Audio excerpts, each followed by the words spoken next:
पूरी दुनिया की इंसानियत को 1 मीटर स्क्वायर से भी कम के एक छोटे से कमरे जैसी जगह पर लाकर पटक दिया। बंदे-बंदियों को उनके आपसी रिश्तों के हिसाब से रैंडम जोड़ियों में बांट दिया गया था। 10,000 मीटर की ऊंचाई से गिरने का सीधा मतलब था खल्लास, मौत। अब जिंदा रहना है तो बस एक ही रास्ता था, अपने पार्टनर के साथ मिलकर काम करो। एक मछली पकड़ने वाली कटिया से बादलों में से खाने-पीने का सामान और रसद खींचनी थी। यहाँ तक कि फर्श के पटरे निकालकर अपनी इस जगह को बड़ा भी किया जा सकता था। अगर तुम कैसे भी करके 3 दिन से ज्यादा टिक गए तो ट्रांजिशन एक्सप्लोरेशन का फीचर अपने आप अनलॉक हो जाएगा, जिससे और माल पानी मिल सके।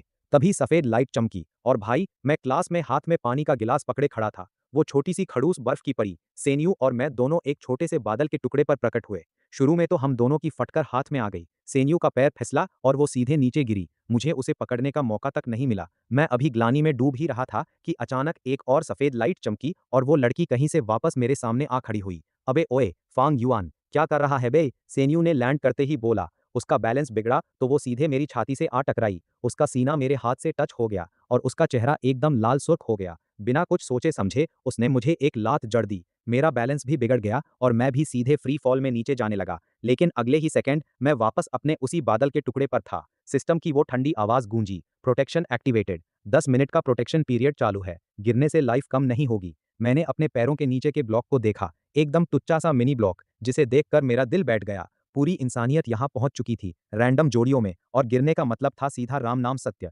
जिंदा रहने के लिए हमारे पास बस सिस्टम की दी हुई वो खटारा कटिया थी, जिससे बादलों से सामान निकालना था। ज्यादा बकचोदी मत कर, जब ये 10 मिनट खत्म हो जाएंगे ना और तू दोबारा गिरी तो सीधे कीमा बन जाएगी। मैंने अपने चेहरे से ठंडा पसीना पोंछा, छटपटाती हुई सैनियों को पकड़ा और बोला, अगर जिंदा रहना है तो मेरी बात सुन, हमें बैठना पड़ेगा, नहीं तो बिना सेंटर ऑफ ग्रेविटी के कोई भी बादलों से सामान नहीं निकाल पाएगा। सैनियों इतनी डर गई थी कि उसकी टांगें कांप रही थीं। रोते रोते वो मेरी पीठ से पीठ सटाकर बैठ गई। जगह इतनी टाइट थी कि हमारी जांघें आपस में भींच रही थीं। मैं महसूस कर सकता था कि वो लड़की बुरी तरह कांप रही है। मैंने एक लंबी सांस ली और वो पुरानी सी कटिया निकाली। पास में तैरते एक सफेद बादल पर निशाना साधा और पूरी जान से फेंक दिया। डिंग, फिशिंग कामयाब। बधाई हो प्लेयर फान, आपने एस ग्रेड टैलेंट जगा लिया है। डेली कॉपी स्किल का रूल, आप दिन में एक बार किसी भी बेजान चीज की कॉपी बना सकते हैं। 10 दिन तक इकट्ठा करने पर एक क्रिटिकल मल्टीप्लायर मिलेगा, लेकिन आप किसी की पर्सनल जुड़ी हुई चीजें कॉपी नहीं कर सकते। मेरा दिल तो भाई बाग बाग हो गया। एस ग्रेड टैलेंट, इस तबाही के मंजर में तो ये एकदम गॉड लेवल स्किल है।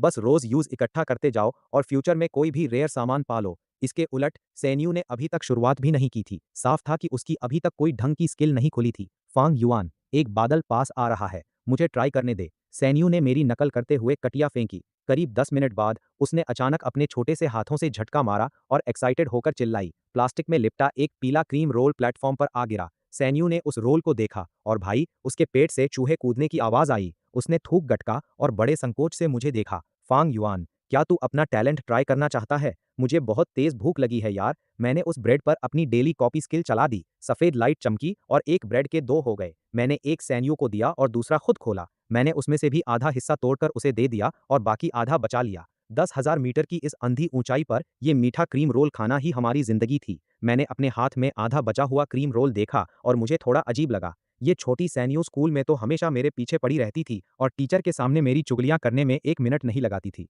पर आज 10,000 मीटर की ऊंचाई की इस आफत में वो मुझे आधे से ज्यादा ब्रेड देने को तैयार थी। क्या घूर रहा है, जल्दी खा इसे। सेन्यू ने अपना मुंह फेर लिया। उसके कान एकदम लाल थे और वो गुस्से में तमतमाई हुई बोली, मुझे डर है कि कहीं तू भूखा ना मर जाए, फिर ये कटिया गायब हो जाएगी और मैं यहाँ अकेले मौत का इंतजार करती रह जाऊंगी। मैं बेशर्मों की तरह हंसा और ब्रेड का एक बड़ा सा बाइट लिया। भाई क्या स्वाद था। फान युआन, वो जो तूने निकाला डेली कॉपी सच में काम करता है यार। सुनने में तो बड़ा धांसू लगता है, पर अभी हमें पानी और खाने की जरूरत है। इस खाली ब्रेड को कॉपी करने का क्या फायदा? मैंने अपना सिर खुजलाया। उसे इस एस ग्रेड टैलेंट की असली औकात समझाना मेरे बस का नहीं था। आखिर उसकी खुद की तो कोई स्किल अभी खुली नहीं थी। तू कुछ नहीं समझती, आगे चलकर देखना, ये गॉड लेवल स्किल साबित होगी। ब्रेड चबाते हुए मैंने अपने सामने वो हल्के नीले रंग का सिस्टम पैनल खोला। अचानक 3 इंटरफेस सामने आ गए, पर्सनल एट्रीब्यूट्स, एक्सचेंज मार्केट और चैट चैनल। मैं रैंडमली चैट चैनल में घुस गया। ऊपर बाईं तरफ लिखा था एरिया 11562 चैट चैनल। तभी सिस्टम का अलर्ट आया, चैट चैनल को सैन्यू के साथ शेयर करें। शेयर करने के बाद आपकी बातें और हरकतें पूरे विलेज को रिप्रेजेंट करेंगी। पार्टनर की मर्जी लेना बेहतर है।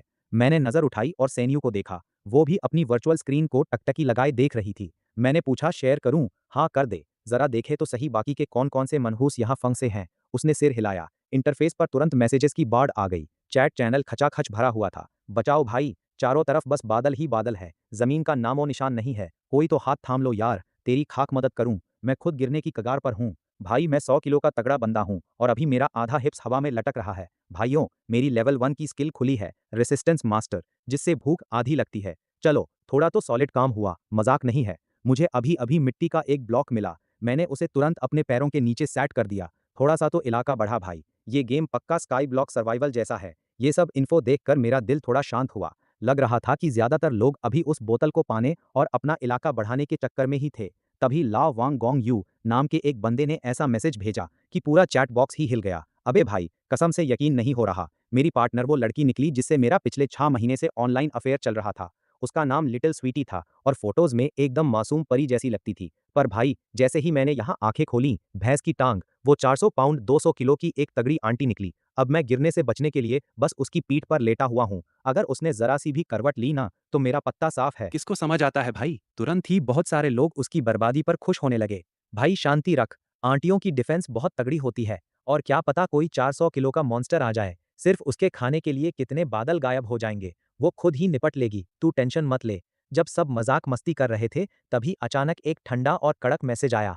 प्लेटफॉर्म पर बहुत ज्यादा भीड़ भाड़ हो रही थी। मैंने अपनी बंदी को नीचे धक्का दे दिया है। अब मैं अकेला 1 मीटर स्क्वायर में हूँ। मुझे बादलों की गड़गड़ाहट सुनाई दे रही है। फिर सब कुछ शांत हो जाता है।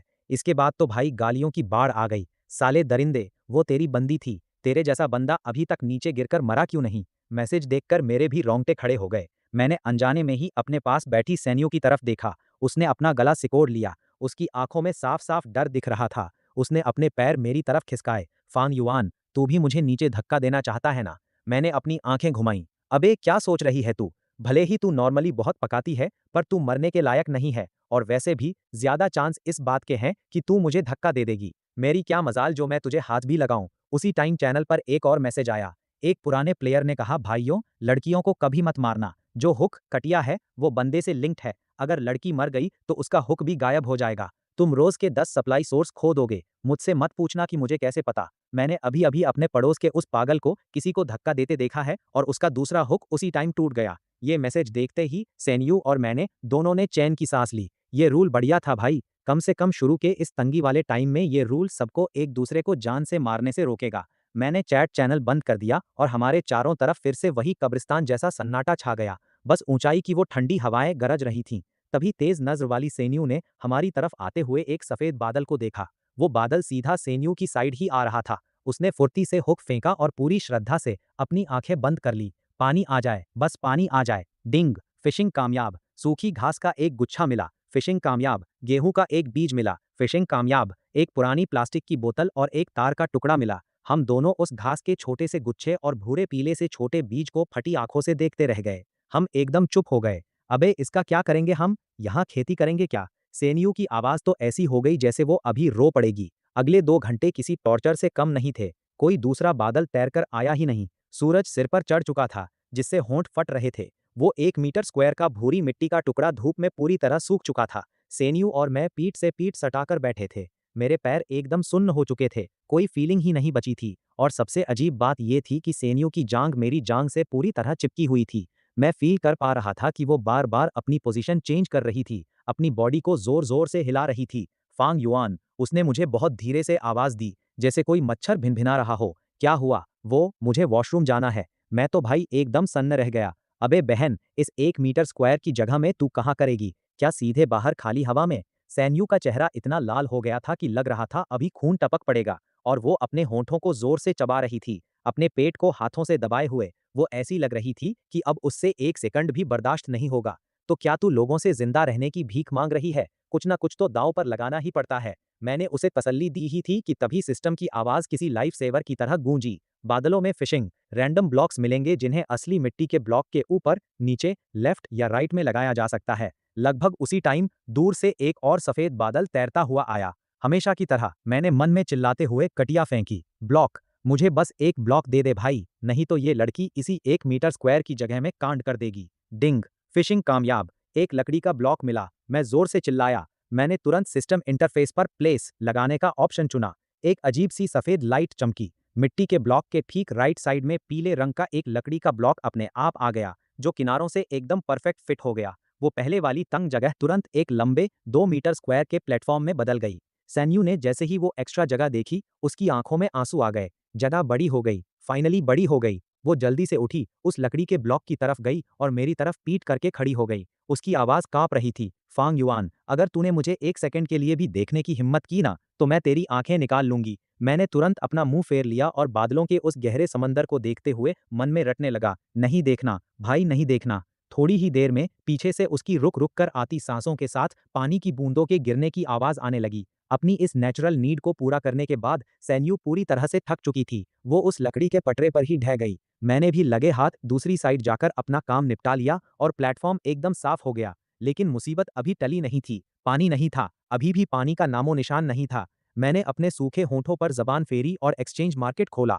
मार्केट में भाई सब कुछ मिल रहा था। हर कोई लकड़ी पत्थर बेच रहा था, यहाँ तक कि कोई तो खाने के बदले अपनी बिना धुली जुराबे बेच रहा था। एक नंबर का चूतियापा। पानी और खाने के रेट तो भाई आसमान छू रहे थे और ऊपर से उनके लिए छीना झपटी मची थी। तभी अचानक मेरी नज़र एक नई डील पर पड़ी। एक सिंपल वाटर कंडेंसर का ब्लूप्रिंट नक्शा। हाई कैलोरी खाने के एक पैकेट के बदले वाटर कंडेंसर। बादलों की इन ऊंची परतों में अगर ये जुगाड़ हाथ लग जाए तो फिर पानी की टेंशन किसे होगी।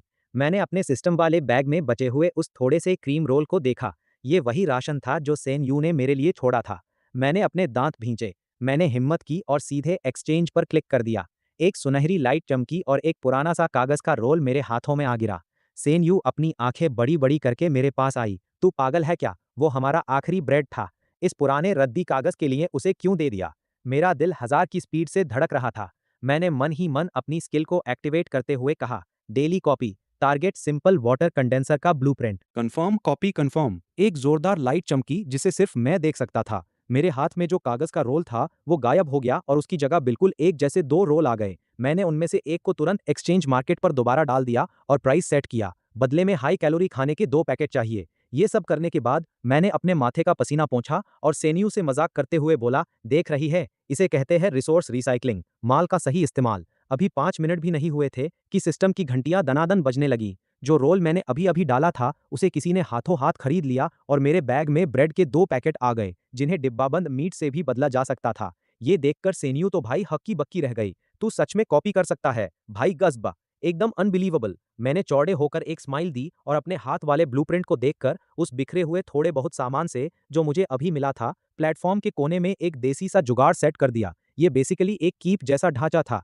जिसके नीचे एक छोटी सी टूटी हुई बोतल लटकी हुई थी और बीच में उसे तार से बौधा गया था। 10,000 मीटर की ऊंचाई पर बादलों की जो नमी थी वो उसमें इकट्ठी होने लगी और थोड़ी ही देर में बोतल के किनारे से पानी की साफ बूंदें धीरे धीरे टपकने लगीं। पिक पिक। बोतल में उस साफ पानी को भरता देख सुबह से जो हमारे दिमाग की नसें फटी जा रही थी वो फाइनली थोड़ी शांत हुईं। उस 2 मीटर स्क्वायर के प्लेटफॉर्म पर मिट्टी के सहारे टिके हुए मैंने देखा कि पीले बादलों की एक परत धीरे धीरे हमारी तरफ तैरती हुई आ रही थी। उन बादलों के किनारों पर बिजली की हल्की हल्की सुनहरी चमक दिख रही थी। 10,000 मीटर की ऊंचाई पर चल रही गर्म हवा सीधे मुंह पर थपेड़े मार रही थी। तभी सिस्टम के नोटिफिकेशन की एक तीखी आवाज गूंजी और उस आत्मा जैसी ठंडी आवाज ने एरिया 41562 का डेटा बताया। फिलहाल का सर्वाइवल रेट 60% है।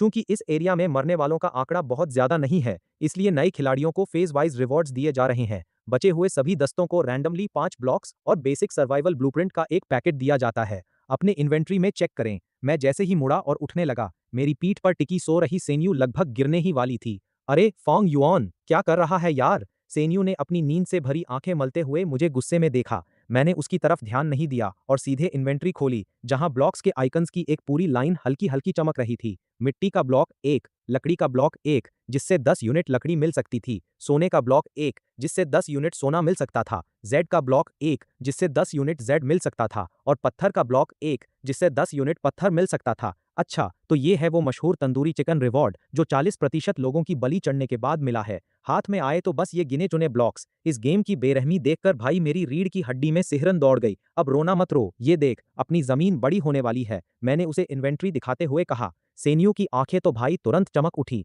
और सोकर उठने का उसका सारा मूड खराब होना गायब हो गया। अरे जल्दी निकाल इसे। मैं इस 2 मीटर स्क्वायर की जगह से पक चुकी थी। यहाँ बंदा पैर तक नहीं फैला सकता था। मैंने सिर हिलाया और इंटरफेस पर क्लिक करके उन्हें लगाना शुरू कर दिया। सफेद लाइट चमकी और वो लंबा सा 2 मीटर स्क्वायर का प्लेटफॉर्म अब साइडों से फैलने लगा। मिट्टी का ब्लॉक लेफ्ट में जुड़ गया, लकड़ी का पीछे चला गया और सोने, जेड और पत्थर के ब्लॉक्स एक लाइन में सेट हो गए। एक ही पल में वो पिद्दी सी जगह जहां हम बस किसी तरह खड़े थे अब 7 मीटर स्क्वायर का एक छोटा मोटा प्लेटफॉर्म बन चुकी थी। भले ही सारा मटेरियल अलग अलग रंग का खिचड़ी जैसा लग रहा था, पर अब उस पर पैर रखने में पहले से कहीं ज्यादा सॉलिड फील हो रहा था। भाई अब मैं फाइनली यहाँ लेटकर लोटपोट हो सकती हूँ, सेनयू ने बिना किसी शर्म हया के कहा। वो सीधे जेड वाले ब्लॉक पर लेट गई और उसकी ठंडक से मजे में अपनी आंखें मटकाने लगी। पर मैं उसकी तरह इतना बेफिक्र नहीं था। मैंने टाइम देखा, सुबह के 6:10 हो रहे थे। मेरी एस रैंक की डेली कॉपी वाली स्किल रीलोड हो चुकी थी, यानी एक चांस और बचा था। कल का कूल डाउन खत्म हो चुका था। मैंने अपने बैग में रखे एक्स्ट्रा ब्लूप्रिंट को देखा, सिंपल वाटर कंडेंसर का नक्शा। मेरा दिमाग रॉकेट की स्पीड से दौड़ने लगा।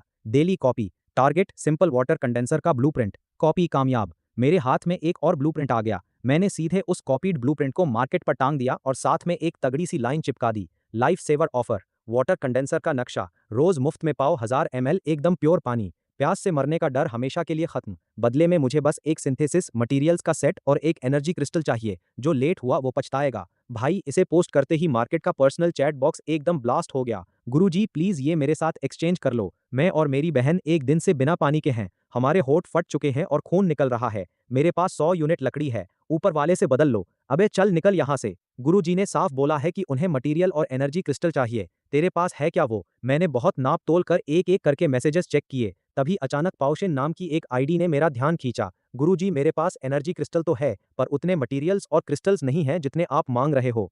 अगर आप कहो तो मैं बाकी चीजें जोड़कर कमी पूरी कर सकती हूँ। मैंने मैसेज टाइप करके रिप्लाई किया, और क्या दे सकती है तू? उस बंदी ने तुरंत जवाब दिया, मेरे पास बिस्कुट का एक पैकेट है और 20 यूनिट लकड़ी है। मुझे पता है कि ये काफी नहीं है, पर ये एनर्जी क्रिस्टल मुझे अभी अभी एक सुनहरे बादल से मिला है। पूरे मार्केट में इसे कोई नहीं बेच रहा। मैंने थोड़ा सोचा, बात तो सही थी। एनर्जी क्रिस्टल सच में एक रेयर चीज थी। शायद आगे चलकर अपग्रेड करने में इसकी जरूरत पड़ती। चल तेरी ईमानदारी देखकर डील पक्की करते हैं। एक सुनहरी लाइट चमकी और एनर्जी क्रिस्टल मेरे हाथ में आ गया। उसी टाइम एक दूसरे लकी प्लेयर ने पूरा मटेरियल इकट्ठा करके मेरा दूसरा ब्लूप्रिंट भी उड़ा लिया। अब मेरा बैग खाने पीने सोने और लकड़ी से खचाखच भरा हुआ था। मैं अपनी हंसी रोक नहीं पाया। फांग युआन तेरी ये हंसी बड़ी चालू और शातिर लग रही है, सैन्यू ने मेरे पास आकर बड़े ताने मारते हुए कहा। अबे इसे बिजनेस माइंडसेट कहते हैं। अब इसी माल से हमारा वाटर कंडेंसर तुरंत अपग्रेड हो जाएगा। मैंने सिंथेसिस इंटरफेस खोला और बिल्ड पर क्लिक कर दिया। कोने में एक चकाचौंध करने वाली सफेद लाइट चमकी। पहले से ज्यादा मजबूत मेटल की कीप वाला एक बढ़िया डिवाइस वहां प्रकट हो गया।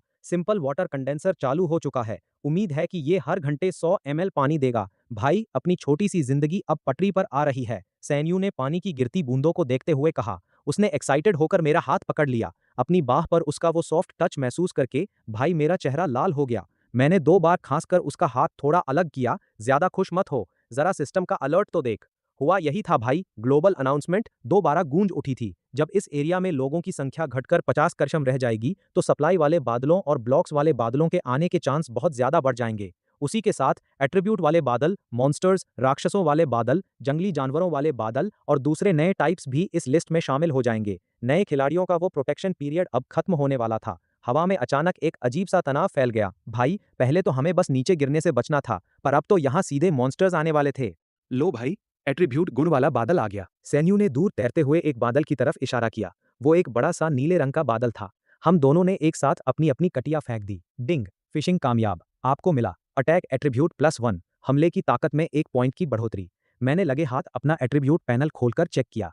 नाम Fang Yuan, partner Sanyu, talent daily copy, S rank, life 98, attack 12, defence 13, speed 11, status थोड़ी सी भूख लगी है। भाई हालत काफी सीरियस थी। फिर मैंने सैन्यू का प्रोफाइल देखा। नाम Sanyu, life B60, attack 7, defence 6, status थोड़ी शर्मीली और नर्वस है। ये देखकर मेरी आंख की कोर फड़क उठी। भाई ये लड़की तो हद से ज्यादा कमजोर थी। अटैक सिर्फ 7 और डिफेंस तो साले कागज से भी ज्यादा पतली। अगर कोई मॉन्स्टर राक्षस सामने आ गया तो ये तो पक्का एक ही शॉट में परलोक सिधार जाएगी। अबे क्या घूर रहा है ऐसी हे दृष्टि से? सैन्यू ने मेरी निगाहें भांप ली और थोड़ा साइड होकर मुझे शक की नजरों से देखने लगी। मैं बस ये सोच रहा हूँ कि अगर यहाँ कोई शेर या चीता आ गया तो तुझे उसकी तरफ आड़ा फेंकूं या खड़ा, वो तुझे एक ही बाइट में निगल जाएगा। तेरी हिम्मत कैसे हुई फांग युआन? तू बंदा है या नहीं बे? अभी हमारी ये बकबक चल ही रही थी कि अचानक आसमान में अंधेरा छा गया। बादलों का समंदर जो अब तक एकदम सफेद था, ना जाने कहां से स्याही जैसा काला कलूटा बादल आ गया जो बहुत तेजी से हमारी तरफ बढ़ रहा था और उसमें से सड़ी हुई बदबू आ रही थी। अलर्ट अलर्ट, नए खिलाड़ियों का प्रोटेक्शन पीरियड खत्म हो चुका है। जंगली जानवरों वाला बादल पास आ रहा है। लड़ाई के लिए तैयार हो जाएं। मॉन्स्टर रूल, सिर्फ जान लेकर ही जान बचाई जा सकती है। अगर प्लेयर मरा तो सिस्टम उसके सारे सप्लाईज जब्त कर लेगा।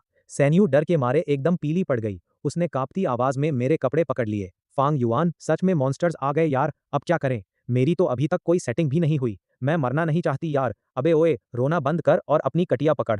मैंने रिवॉर्ड में मिले ब्लूप्रिंट का इस्तेमाल करके अपने बैग से लोहे का हथौड़ा निकाला। भाई, वो सोने से मढ़ा हुआ लोहे का हथौड़ा था, जिसका अटैक एट्रीब्यूट +5 था। हथियार हाथ में आते ही मेरा टोटल अटैक 17 पॉइंट पहुंच गया। चलो, अब आया ऊंट पहाड़ के नीचे। तभी उस काले बादल में से एक भेड़िए की गहरी और भयानक गुर्राहट गूंजी, और अगले ही पल एक नीले स्लेटी रंग का साया बिजली की स्पीड से झपटा। उसका सीधा निशाना प्लेटफॉर्म के कोने में खड़ी सैन्यू थी। वो एक विशाल हरे नीले रंग का भेड़िया था, जिसकी आंखें खौफनाक हरी लाइट की तरह चमक रही थी। उसके नुकीले दांतों से टपक रही राल जैसे ही प्लेटफॉर्म पर गिरी, तेजाब की तरह चरचराहट की आवाज आने लगी। सैन्यू डर के मारे सीधे जमीन पर ढेर हो गई। वो तो भाई अपना बचाव करना तक भूल गई थी। अबे ओए जानवर, इधर देख। मैंने अपनी पूरी बॉडी के मसल्स को टाइट करते हुए जोर से आवाज लगाई। ठीक उसी पल, जब उस भेड़िए का पंजा सैन्यू का सिर कुचलने ही वाला था, मैंने अपना हथौड़ा घुमाया और पूरी जान से दे मारा। पम! हथौड़ा सीधे उस नीले भेड़िए के माथे पर जाकर लगा, जिससे एक करारी आवाज आई। भेड़िया लड़खड़ा गया और उसके आधे सिर से दनादन खून बहने लगा। हथौड़े के तगड़े झटके की वजह से वो दर्द से बुरी तरह कराह उठा। पर भाई, मेरा दाहिना हाथ भी एकदम सुन्न हो गया और मेरी लाइफ के 2 पॉइंट कम हो गए। अबे जल्दी उठ और मेरी मदद कर, मैंने सैन्यू पर चिल्लाया। वो मेरी चीख सुनकर होश में आई। उसने अपने दांत भींचे, कटिया उठाई और पूरी ताकत से भेड़िए की पीठ में घोंप दी। भले ही उसका डैमेज बहुत कम था, पर उसने उस जानवर को पूरी तरह बौखला दिया। नीला भेड़िया बुरी तरह तड़पने लगा और मुझे नीचे गिराने की कोशिश करने लगा। अबे, हम 10,000 मीटर की ऊंचाई पर थे। अगर उसने मुझे नीचे गिरा दिया तो हम दोनों का काम तमाम था। मेरी आंखों में जिद उतर आई। भेड़िए को जख्मी और थोड़ा स्लो देखकर मैंने लोहे के हथौड़े को कसकर पकड़ा और दोबारा उस पर टूट पड़ा। मैंने उसकी गर्दन को जोर से दबोच लिया, ताकि उसे काटने का मौका ना मिले। मैंने उसे प्लेटफॉर्म के किनारे की तरफ बिल्कुल भी बढ़ने नहीं दिया और अपनी पूरी जान लगाकर उसे रोके रखा। वो गुस्से में पागल होकर छटपटा रहा था। उसके पंजे सोने के उन ब्लॉक्स को खरोंच रहे थे, जिससे कानों को फाड़ने वाली कड़कड़ाहट की आवाज आ रही थी। यहाँ तक कि मेरे कंधे पर भी उसने कुछ गहरे स्क्रैच मार दिए। मेरी लाइफ गिरकर 94%, फिर 80% पहुंच गई। हेल्थ धीरे धीरे कम हो रही थी, पर मैंने अपनी पकड़ ढीली नहीं की। मुझे पता था कि अगर मैं इस टाइम पीछे हटा तो हम दोनों सीधे ऊपर पहुंच जाएंगे। मैं आ रही हूं। सैन्यू ने भी अपनी पूरी हिम्मत जुटाई। उसने एक लकड़ी का डंडा उठाया और भेड़िए के पैरों में फंसाकर उसकी हरकतों को रोकना शुरू कर दिया। आखिरकार उस नीले भेड़िए की ताकत जवाब दे गई। उसकी आंखों का वो खूंखारपन गायब हो गया और उसने पूरी तरह घुटने टेक दिए। डिंग! किल कामयाब। ब्लू वुल्फ, नीला भेड़िया ढेर। एक्सपीरियंस अनुभव मिला। एट्रीब्यूट्स बढ़ रहे हैं। चूंकि आपके एरिया का सर्वाइवल रेट फिर से गिर गया है, इसलिए कॉम्पेंसेशन मैकेनिज्म एक्टिवेट किया जाता है। बधाई हो, प्लेयर फांग युआन। आपकी कटिया का लेवल बढ़ गया है। लेवल 1 की कटिया को लेवल 2 में अपग्रेड कर दिया गया है। लेवल 2 कटिया के फीचर्स: अब आप रोज 15 बार कटिया फेंक सकते हैं। हाई लेवल का सामान मिलने के चांस बढ़ गए हैं। भेड़िए की बॉडी एक लाइट की तरह हवा में गायब हो गई और जमीन पर भेड़िए के मीट के 2 टुकड़े छोड़ गई, जो चांदी की तरह चमक रहे थे। साथ में एक बिल्कुल काले रंग का कोर भी था। भेड़िए का मीट, इसे खाने से भूख पूरी तरह मिट जाएगी और कुछ टाइम के लिए ताकत में 1 पॉइंट बढ़ जाएगा। Basic energy core. प्लेटफॉर्म को अपग्रेड करने और हाई लेवल टूल्स बनाने के लिए सबसे जरूरी मटेरियल। मैं सीधे जमीन पर पसर गया और जोर जोर से हाँफने लगा। मेरे कंधे के जख्म में मिर्च जैसी तेज जलन हो रही थी। सैन्यू की हालत भी कुछ जुदा नहीं थी। उसका छोटा सा चेहरा एकदम सफेद पड़ चुका था और वो अभी भी उस खून से सने डंडे को पकड़े हुए पूरी तरह कांप रही थी। फांग युआन, क्या हम बच गए? उसने सहमी हुई आंखों से मेरी तरफ देखते हुए पूछा। मैंने अपने चेहरे का ठंडा पसीना पोंछा और अपने हाथ में मौजूद लेवल 2 की कटिया को देखा, जो सफेद लाइट से चमक रही थी। ये तो बस शुरुआत है भाई। मैं उठ खड़ा हुआ और हमारे चारों तरफ मंडराते हुए तूफानी बादलों को देखने लगा। नए खिलाड़ियों का टाइम खत्म हो गया है। अब आने वाले दिन हमारा असली इम्तिहान लेंगे। मैंने जमीन से उस एनर्जी कोर को उठाया और इन्वेंटरी में डाल दिया। अभी की लड़ाई भले ही बहुत डरावनी थी, पर भाई, माल चोखा मिला था। मुझे फील हो रहा था कि सिस्टम की मदद से मेरी ताकत पहले से थोड़ी बढ़ गई थी। चल, अब ये आंसू पोंछ। कल सिस्टम इस तैरते हुए टापू का एक्सप्लोरेशन फीचर खोल देगा। मैंने शांत आवाज में दूर दिख रहे एक धुंधले से तैरते हुए आइलैंड की तरफ देखते हुए कहा। उससे पहले हमें कटिया मार मारकर इतना सामान इकट्ठा करना है कि हम इस 9 मीटर स्क्वायर के प्लेटफॉर्म को एक अभेद्य किले में बदल दें। सैन्यू मेरी तरफ बस फटी आंखों से देखती रह गई। उस टाइम मेरी तरफ देखते हुए उसने कस के सिर हिलाया और मेरे पास आकर बैठ गई। ऊंचाई पर हवा अब भी बर्फीली चल रही थी, पर इस बार हमारी आंखों में सिर्फ डर नहीं था। मैंने सिस्टम पैनल पर सारे मटेरियल्स देखे और मन ही मन आगे के स्टेप्स का हिसाब लगाने लगा। अभी सबसे पहली प्रायोरिटी हथियार थे। सिर्फ उस भारी भरकम लोहे के हथौड़े के भरोसे तैरते हुए आइलैंड को एक्सप्लोर करना बहुत स्लो हो जाता। मैंने थोड़ा दिमाग दौड़ाया, जुगाड़ सही लगा और फाइनली मैंने एक्सचेंज मार्केट पर एक मैसेज डाल दिया। 500 ml एकदम प्योर पानी के बदले 10 सोने के मेटल ब्लॉक्स चाहिए। भाई, मैसेज भेजने की देर थी कि पर्सनल चैट बॉक्स एकदम ब्लास्ट हो गया। इस टाइम पर साफ पानी मार्केट की सबसे तगड़ी करेंसी बन चुका था। लकड़ी और पत्थर के भाव तो आसमान छू रहे थे। देखते ही देखते दो आइलैंड वाले बंदे उस आधा लीटर पानी के लिए आपस में मरने मारने पर उतारू हो गए। खैर एक्सचेंज पूरा हुआ और मेरे हाथ में 10 सोने के मेटल ब्लॉक्स आ गए। मैंने बिना टाइम गंवाए सीधे क्राफ्टिंग इंटरफेस खोला और गोल्डन मेटल डैगर, सोने की छुरी सेलेक्ट कर ली। Golden metal dagger, attack +5, attack speed एकदम रॉकेट। हाथ में उसकी ठंडी बनावट फील करके मेरा कॉन्फिडेंस काफी बढ़ गया। मैं अभी सोच ही रहा था कि क्या आज की डेली कॉपी वाली स्किल इसी डैगर पर चला दूं ताकि डिफेंस के लिए एक और छुरी मिल जाए, कि तभी अचानक कानों में एक नोटिफिकेशन गूंजा। डिंग! पास में ही एक कलेक्ट करने लायक रिसोर्स मिला है। ब्लू वुल्फ मीट, नीले भेड़िए का मांस। मैंने नजर उठाई तो ये वही जगह थी जहां कल वो नीला भेड़िया ढेर हुआ था। जमीन पर अभी भी वो खून से सनी चीज पड़ी हुई थी। मैंने छुरी उठाई, पास गया और सीधे हार्वेस्ट इकट्ठा करना का ऑप्शन चुना। इस तबाही के मंजर में मीट मिलना भाई सोने से भी ज्यादा कीमती था। Harvesting progress 10%, 50%, 100%। 10 मिनट बाद फाइनली कलेक्शन पूरा हुआ और वो भेड़िए के मांस का ढेर एक सफेद लाइट के साथ जादुई तरीके से गायब हो गया। मिला ब्लू वुल्फ मीट टाइम्स 30, भेड़िए की हड्डी टाइम्स 10, भेड़िए का नुकीला दांत टाइम्स 10 और भेड़िए की खाल टाइम्स 1। हाथ में ये भारी और कीमती कच्चा माल देखकर मैं सब समझ गया। मैंने पहले खाल और दांतों को संभाल कर रखा और फिर तुरंत आज की अपनी एस रैंक स्किल एक्टिवेट कर दी। Daily copy, target golden metal dagger, copy कामयाब। मेरे हाथ में एक और गोल्डन मेटल डैगर आ गया। मैंने वो नई कॉपीड छुरी सीधे सेन्यू की तरफ बढ़ा दी, जो बार बार अपने हाथ आगे बढ़ा रही थी। ये ले तेरे लिए, इसे कसके पकड़ियो, हाथ से छूटने ना पाए। सेन्यू ने डैगर हाथ में लिया। वो 1 सेकंड के लिए सन्न रह गई, फिर उसने अपना एट्रीब्यूट पैनल चेक किया। वो उसी टाइम खुशी से चीख उठी, फांग युआन, मेरा अटैक 5 पॉइंट बढ़ गया यार। अब मेरा टोटल अटैक 11 हो गया है। वो एक्साइटमेंट में छुरी को ऐसे हवा में लहराने लगी कि भाई बस मेरे हाथ पर लगते लगते बची। मैंने उसकी बकवास पर ध्यान नहीं दिया और खुद अपनी इन्वेंट्री का माल चेक करने लगा। इन्वेंट्री में सिर्फ 20 स्लॉट्स जगह थे और अब वो 1/3 भर चुकी थी। ब्लू वुल्फ मीट, इसे खाने से 10 पॉइंट लाइफ बढ़ेगी और भूख तुरंत गायब हो जाएगी। नोट: कच्चे मांस में पैरासाइट्स कीड़े हो सकते हैं, जिससे हल्की दस्त डायरिया की शिकायत हो सकती है। मैंने थोड़ा मुंह बनाया, पर फिर भी एक टुकड़ा सेन्यू की तरफ बढ़ाया। थोड़ा सा खा ले, टेंशन मत ले सेन्यू। खून से सना वो कच्चे मांस का टुकड़ा देखते ही उसका छोटा सा चेहरा एकदम सफेद पड़ गया। उसका हाथ हवा में ही कांपने लगा। अबे क्या कच्चा खाएंगे अब? भूख के मारे उसका पेट तो गुड़गुड़ा रहा था, पर खून से लथपथ इस खाने को निगलना उसकी बर्दाश्त के बिल्कुल बाहर था। सिस्टम बोल रहा है कि इससे दस्त लग जाएंगे, फार्म युआन, और अगर मुझे दस्त लग गए और तूने उसकी आवाज सुन ली तो? ये बोलते बोलते उसका चेहरा शर्म के मारे गर्दन तक लाल हो गया। उसने अपने दोनों हाथों से अपनी फ्रॉक को कसकर पकड़ रखा था। भाई मैं समझ रहा था कि वो क्या सोच रही है। इस पिद्दी से प्लेटफॉर्म पर अगर उसे सच में दस्त लग जाते तो भाई हम आगे एक दूसरे को मुंह दिखाने लायक नहीं रहते। अबे डर क्यों रही है? कल हमें स्काई आइलैंड एक्सप्लोर करने के लिए उतरना है। अगर ढंग से नहीं खाएगी तो मॉन्स्टर्स से लड़ने की ताकत कहाँ से आएगी? बिना ज्यादा नौटंकी किए मैंने भेड़िए के मांस को अलाव की आग पर थोड़ा सा सेंका, ताकि उसकी बिसांध, खून की बदबू कम हो जाए। फिर मैंने एक बड़ा सा बाइट लिया। भले ही वो पूरी तरह पका नहीं था, पर आने वाले खतरे से निपटने के लिए बॉडी में जान लाना जरूरी था। आखिर में भूख के मारे बेहाल होकर उसने भी अपनी आंखें बंद की और ऐसा मुंह बनाया जैसे सूली पर चढ़ने जा रही हो, और मीट खा लिया। भुना हुआ भेड़िए का मीट खाकर जब हमारा पेट भर गया तो हम दोनों प्लेटफॉर्म पर बैठकर एक दूसरे को ताकने लगे। सेन्यू अचानक मुझे घूरते हुए बोली, फांग युआन, चल मार्केट से तौलिया और साबुन का जुगाड़ करते हैं यार। मुझे लग रहा है कि अगर मैं जल्दी नहीं नहाई तो मॉन्स्टर्स तो बाद में मारेंगे, मैं खुद अपनी बदबू से पहले मर जाऊंगी। मैंने एक ठंडी सांस ली और बेबसी से उसे देखा। बहन, ये सर्वाइवल गेम चल रहा है, कोई वैकेशन नहीं है। यहाँ रोज का इतना कम पानी मिल रहा है कि पीने तक का पूरा नहीं पड़ता, और तुझे नहाने की सूझ रही है।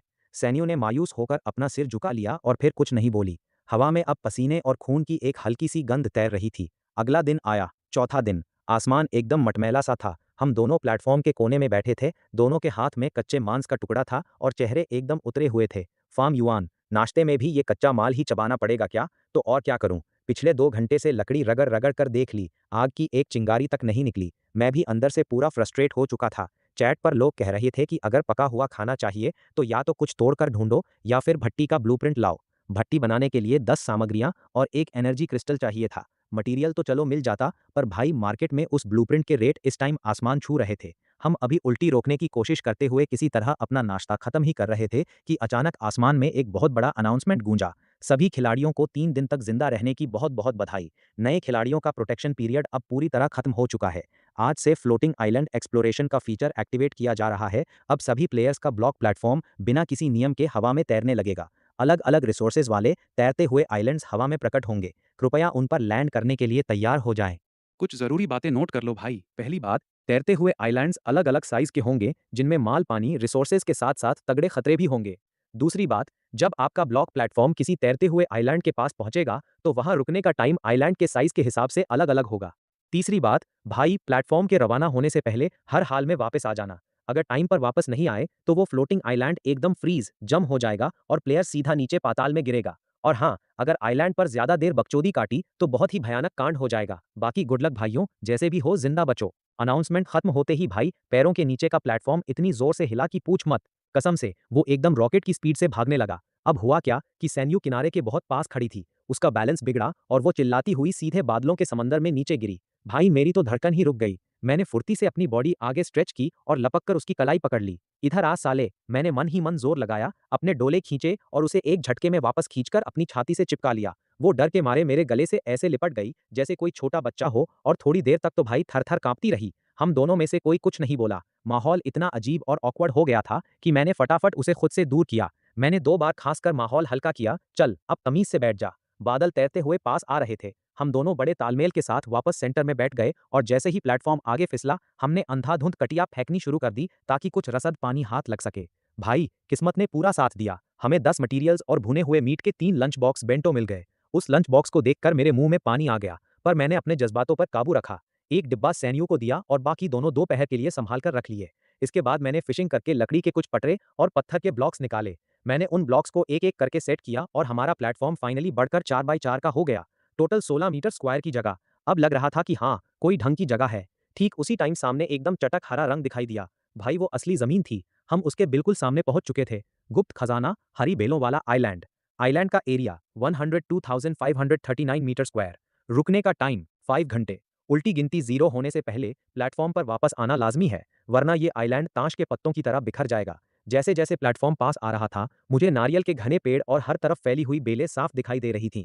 मैंने फिशिंग से मिली एक्स्ट्रा लकड़ी निकाली और फटाफट एक लकड़ी की कुल्हाड़ी तैयार कर ली। उसे पीठ पर टांगा और हाथ में वही सोने लोहे वाली छुरी पकड़ ली। मैंने सैन्यू को हिदायत दी, अपनी वो खाली बोतल उठा ले। इस आइलैंड पर पक्का मीठा पानी मिलेगा। आइलैंड पर पैर रखते ही भाई मेरा सामना नारियल के कई पेड़ों से हुआ जो फलों से लदे पड़े थे। मेरा मन हुआ कि साला इन्हें अभी काट डालूं। इससे न सिर्फ लकड़ी मिलती बल्कि नारियल पानी और मलाई का जुगाड़ भी हो जाता। पर सिस्टम का नोटिफिकेशन देखकर भाई मेरा खून जम गया। एक नारियल का पेड़ काटने में 10 मिनट लगेंगे और तब जाकर सिर्फ एक लकड़ी का ब्लॉक मिलेगा। ये एफिशिएंसी तो भाई हद से ज्यादा घटिया थी। 5 घंटे में हम ज्यादा से ज्यादा कुछ दर्जन ब्लॉक्स ही ले जा पाते, जो कि घाटे का सौदा था। तो यही रुककर पेड़ काट। मैं जंगल के अंदर जा रहा हूँ ये देखने कि कोई हाई लेवल का माल मिलता है या नहीं। अपनी बंदी को इंस्ट्रक्शंस देने के बाद मैंने छुरी संभाली और घने जंगल के अंदर घुस गया। अंदर लाइट बहुत डिम थी और हर तरफ से गीली मिट्टी की सड़ी हुई बदबू आ रही थी। मैं अभी थोड़ी ही दूर चला था कि एक झाड़ी में मुझे ब्लूबेरीज का एक बहुत बड़ा ढेर मिल गया। जंगली ब्लूबेरीज। इन्हें इकट्ठा करके खाने में स्वाद एकदम कड़क आता है। मेरे हाथ भाई रोबोट की स्पीड से चलने लगे। मैंने 60 से ज्यादा ब्लूबेरीज साफ कर दी। पहले तो मैंने दबाकर 10 जिन करीब 5 किलो खुद ठूंस ली और बाकी सारी इन्वेंट्री के स्लॉट में डाल दी। तभी अचानक मेरे पैरों के नीचे के सूखे पत्ते चरमराए। एक छोटी सी पन्ना हरे रंग की सांप अपनी दुमुही जीभ लपलपाती हुई अपनी हरी आंखों से सीधे मेरे टखने को घूर रही थी। पन्ना हरी सांप, एक आम जीव, जहरीली नहीं है। साले मरने का शौक चढ़ा है क्या? इससे पहले कि वो मुझ पर झपटती मैंने फुर्ती से अपनी छुरी चलाई और सीधे उसके सिर के पार कर दी। मैं पास गया, छुरी निकाली और लगे हाथ सांप की खाल पर लगे खून को साफ किया। मिला सांप की खाल और 5 पीस सांप का मीट। मैं अभी जंगल के और अंदर जाने की सोच ही रहा था कि अचानक झरने की तरफ से एक जोरदार धमाका हुआ, जैसे किसी ने भारी हथौड़ा दे मारा हो। अलर्ट, प्लेयर फांग युआन पर एक धुएं वाले चिकन के डंडे से हमला हुआ है। सीधा वार, लाइफ 1। मैंने नीचे देखा तो भाई मेरे पेट में एक कोयला बना हुआ स्मोक्ड चिकन फंसा हुआ था। धत तेरी की, साला स्मोक्ड चिकन का डार्ट। मैंने दर्द को दबाते हुए उस चिकन को बाहर निकाला। सिस्टम ने बताया कि अगर हम अभी धरती पर होते तो इस माल की कीमत कम से कम 70 सिक्के होती। उसी टाइम सेन्यू का पर्सनल मैसेज आया, फांग युआन तेरी हेल्थ बार कम हो गई, तुझे स्मोक चिकन पड़ा क्या? भाई मुझे भी पड़ना चाहिए, मुझे भी स्मोक चिकन खाना है यार। अबे ओए चूतिया है क्या तू? यहाँ जंगली घूम रहे हैं। मैंने जैसे ही मैसेज का रिप्लाई किया पेड़ों के बीच से लंबे लंबे हाथ पैर वाला एक अजीब सा बंदा कूदकर सामने आ गया। उसके हाथ में एक नुकीली लकड़ी का भाला था और उसकी आंखों में सिर्फ और सिर्फ लालच और जान लेने का भूत सवार था। वो साला बंदर से भी तेज भाग रहा था। जंगली momo, life 140, attack by 6, speed 12। भाई वो मुझसे भी ज्यादा तेज था। मैं अपनी जान बचाकर वहां से भागा और मन ही मन इस आइलैंड के मॉन्स्टर्स को गालियां देने लगा। भाई ये तो बिल्कुल भी साइंटिफिक नहीं है। वो जंगली मेरे पीछे पागलों की तरह चिल्लाता हुआ आ रहा था और मेरा पीछा छोड़ने का नाम ही नहीं ले रहा था। जंगल के ऊबड़ खाबड़ रास्ते का फायदा उठाकर मैं किसी तरह उसके वार से बच रहा था। तभी अचानक सूखे पत्तों से ढकी हुई जमीन नीचे धंस गई। भाई साहब, मैं सीधे 3-4 मीटर गहरे एक गड्ढे में जा गिरा। अलर्ट! गिरने के डैमेज की वजह से आपकी लाइफ अब सिर्फ 25 पॉइंट बची है। उस जंगली ने गड्ढे के मुंह पर 2-4 चक्कर काटे। जब मैं उसे नहीं दिखा तो वो चिढ़कर वहां से चलता बना। मैंने गिरने की वजह से अपने दुखते हुए कूल्हे को मला और जैसे ही मैं बाहर निकलने लगा, मेरी नज़र साइड में पड़ी एक चीज पर गई। गुफा के कोने में एक चांदी की चमक दिखाई दे रही थी। एक सिल्वर चेस्ट, चांदी का संदूक, जिसके अंदर सरप्राइज भी हो सकता था और कोई खतरा भी। दिल एकदम धक धक कर रहा था। मैंने आगे बढ़कर उसका ढक्कन उठा दिया। एक चकाचौंध करने वाली लाल लाइट सीधे मेरी आंखों पर पड़ी। मिला लोहे की तलवार, ब्रॉन्ज लेवल, अटैक प्लस 25। मिले हीलिंग ग्लव्स। मिला 20 सोने का मेटल, 20 खाना, 10 ब्रेड और 10 बोतल एकदम प्योर पानी। मैंने उस लोहे की तलवार को देखा जिसमें से एकदम कातिलाना ठंडी चमक निकल रही थी। मैं तो भाई सुन रह गया। अगर मैं अपने बेसिक्स एट्रीब्यूट्स को इसमें जोड़ दूं तो मेरा टोटल अटैक सीधा 37 पॉइंट पर जा पहुंचा। अब वो जंगली कहाँ है बे? तेरे दादा वापस आ गए हैं। मैं गड्ढे की दीवार पकड़कर ऊपर चढ़ा और मैंने देखा कि वो जंगली पास में ही मंडरा रहा था और अपनी अजीब सी भाषा में कुछ बड़बड़ा रहा था। जैसे ही उसने मुझे देखा, वो गुस्से में दहाड़ा और उसने एक और स्मोक्ड चिकन का डार्ट फेंक कर मारा। मेरी लाइफ और कम हो गई। अब मुझसे बर्दाश्त नहीं हुआ भाई। मैंने दोनों हाथों से लोहे की तलवार को कसकर पकड़ा और एक जबरदस्त जंप मारकर सीधे उसके माथे पर कटिंग शॉट दे मारा। उस जंगली ने बचने की कोशिश की पर तलवार की रेंज बहुत ज्यादा थी। उस एक ही वार ने उसका पेट फाड़ दिया। मैंने लगातार 3 वार किए और हर वार के साथ सफेद लाइट चमक रही थी। वो जंगली चीखा और उसने मेरे सीने पर एक जोरदार घूंसा मारा, जिससे मैं दूर जाकर गिरा। पर भाई, मैंने अपने दांत भींचे और दोबारा उस पर टूट पड़ा। मैंने अपनी तलवार पूरी जान से सीधे उसकी गर्दन में घोंप दी। डिंग! आपने माइमिन को ढेर कर दिया। एक्सपीरियंस +3। जंगली का सिर कटकर जमीन पर गिरा और एक सफेद लाइट के साथ हवा में गायब हो गया। ठीक उसी टाइम हाँ पति कांपती हुई सेन्यू भी वहां पहुंच गई। जमीन पर बिखरा खून और मेरे हाथ में वो भारी भरकम तलवार देखकर वो एकदम शौक में आ गई। फांग युआन, तूने उसे मार दिया। वो तो भाई फूट फूट कर रोने लगी और मेरे गले लगकर बुरी तरह बिल्क उठी। मुझे लगा तू उस गड्ढे में मर गया। हूँ। मैंने उसके छोटे छोटे गोरे और नाजुक पैरों की तरफ देखा जो झाड़ियों की टहनियों की वजह से जगह जगह से छिल चुके थे। वो पक्का मुझे बचाने के लिए नंगे पैर ही भागी चली आई थी। भाई मेरा गला भर आया। मैंने हीलिंग ग्लव्स उतारे और उसकी तरफ बढ़ा दिए। पगली, पहले इन्हें पहन ले। मेरी हेल्थ रिकवर कर। सेनयू ने सीधे बात मानी और ग्लव्स पहन लिए। एक हरी लाइट चमकी। मेरे पॉइंट बढ़कर 30 से ऊपर पहुंच गए और मैं डेंजर जोन से बाहर आ गया। फांग युआन, जरा वहां देख। सेनयू ने अचानक कौन पति आवाज में जंगल के अंदर इशारा किया। मैंने मुड़कर देखा तो भाई पैरों तले जमीन खिसक गई। जंगल के अंदर अनगिनत मशाले दनादन चमक रही थीं। जंगलियों की पूरी फौज हमारी तरफ ही बढ़ी चली आ रही थी। उनका जो लीडर था, वो तो साला लोहे का जंग लगा हुआ कवच पहने था और उसकी कुल्हाड़ी कम से कम आधा मीटर ऊंची थी। भैंस की टांग, साला मधुमक्खी के छत्ते में हाथ डाल दिया हमने। मेरे पास उस मरे हुए जंगली का माल पानी समेटने का टाइम तक नहीं था। भले ही सिस्टम कह रहा था कि इसे खाया जा सकता है, पर भाई वो हद से ज्यादा घिनौना था। मैंने सेनियू का हाथ पकड़ा और हम प्लेटफॉर्म की तरफ भागे। भाग भाई, अगर लेट हुए ना तो ये साले हमारा कीमा बनाकर खा जाएंगे। हम दोनों घिसटते पिटते किसी तरह प्लेटफॉर्म पर चढ़े। आखिरी के कुछ मिनट बचे थे और प्लेटफॉर्म धीरे धीरे उस आइलैंड से दूर होने लगा था। पीछे छूटते उस हरी बेलों वाले आइलैंड और किनारे पर खड़े होकर दहाड़ते हुए उन जंगलियों को देखकर भाई मेरी रूह कांप गई। उनकी चीखें अभी भी हवा में गूंज रही थीं। जब हमारा प्लेटफॉर्म बादलों के बहाव के साथ करीब 100 मीटर दूर आ गया और वो आइलैंड बस एक छोटा सा हरा डॉट बनकर रह गया, तब जाकर जान में जान आई। मैं सीधे जमीन पर ढेर हो गया और लंबी लंबी सांसें लेने लगा। बच गए भाई, कसम से आज तो पत्ता साफ ही होने वाला था। मैंने अपने चेहरे का ठंडा पसीना पोंछा। दिल अभी भी साला हलक में अटका हुआ था। सेनयू की हालत तो मुझसे भी ज्यादा खराब थी। वो सोने वाले ब्लॉक पर दुबक कर बैठी थी और उस सारे आड़े तिरछे सामान को कसकर भींचे हुए थी। उसका चेहरा एकदम सफेद पड़ा था। फांग युआन, जल्दी देख हमें क्या क्या माल मिला है, वरना हमारी ये भाग दौड़ एकदम बेकार जाएगी। उसने कांपती आवाज में सारा सामान बाहर उड़ेल दिया। सिस्टम की एक सेटलमेंट स्क्रीन सामने आ गई। मिला 13 लकड़ी, 2 नारियल। अलर्ट! चूंकि पीछे हटते टाइम प्लेयर सेनयू के सिर के पीछे एक गिरता हुआ नारियल लगा था, इसलिए उनकी लाइफ से 10 पॉइंट काटे जाते हैं। मैं तो एक सेकंड के लिए सन्न रह गया। मैंने सेनयू की तरफ देखा तो भाई उसकी गर्दन के ठीक ऊपर एक मोटा चमकीला नीले बैंगनी रंग का डैला गुमरा निकला हुआ था। साला देखकर ही दर्द हो रहा था। तेरा तो बस भागने पर ध्यान था, मुझे पता ही नहीं चला कि तुझे कब ये नारियल पड़ गया। हाय मर गई, बहुत दर्द हो रहा है यार।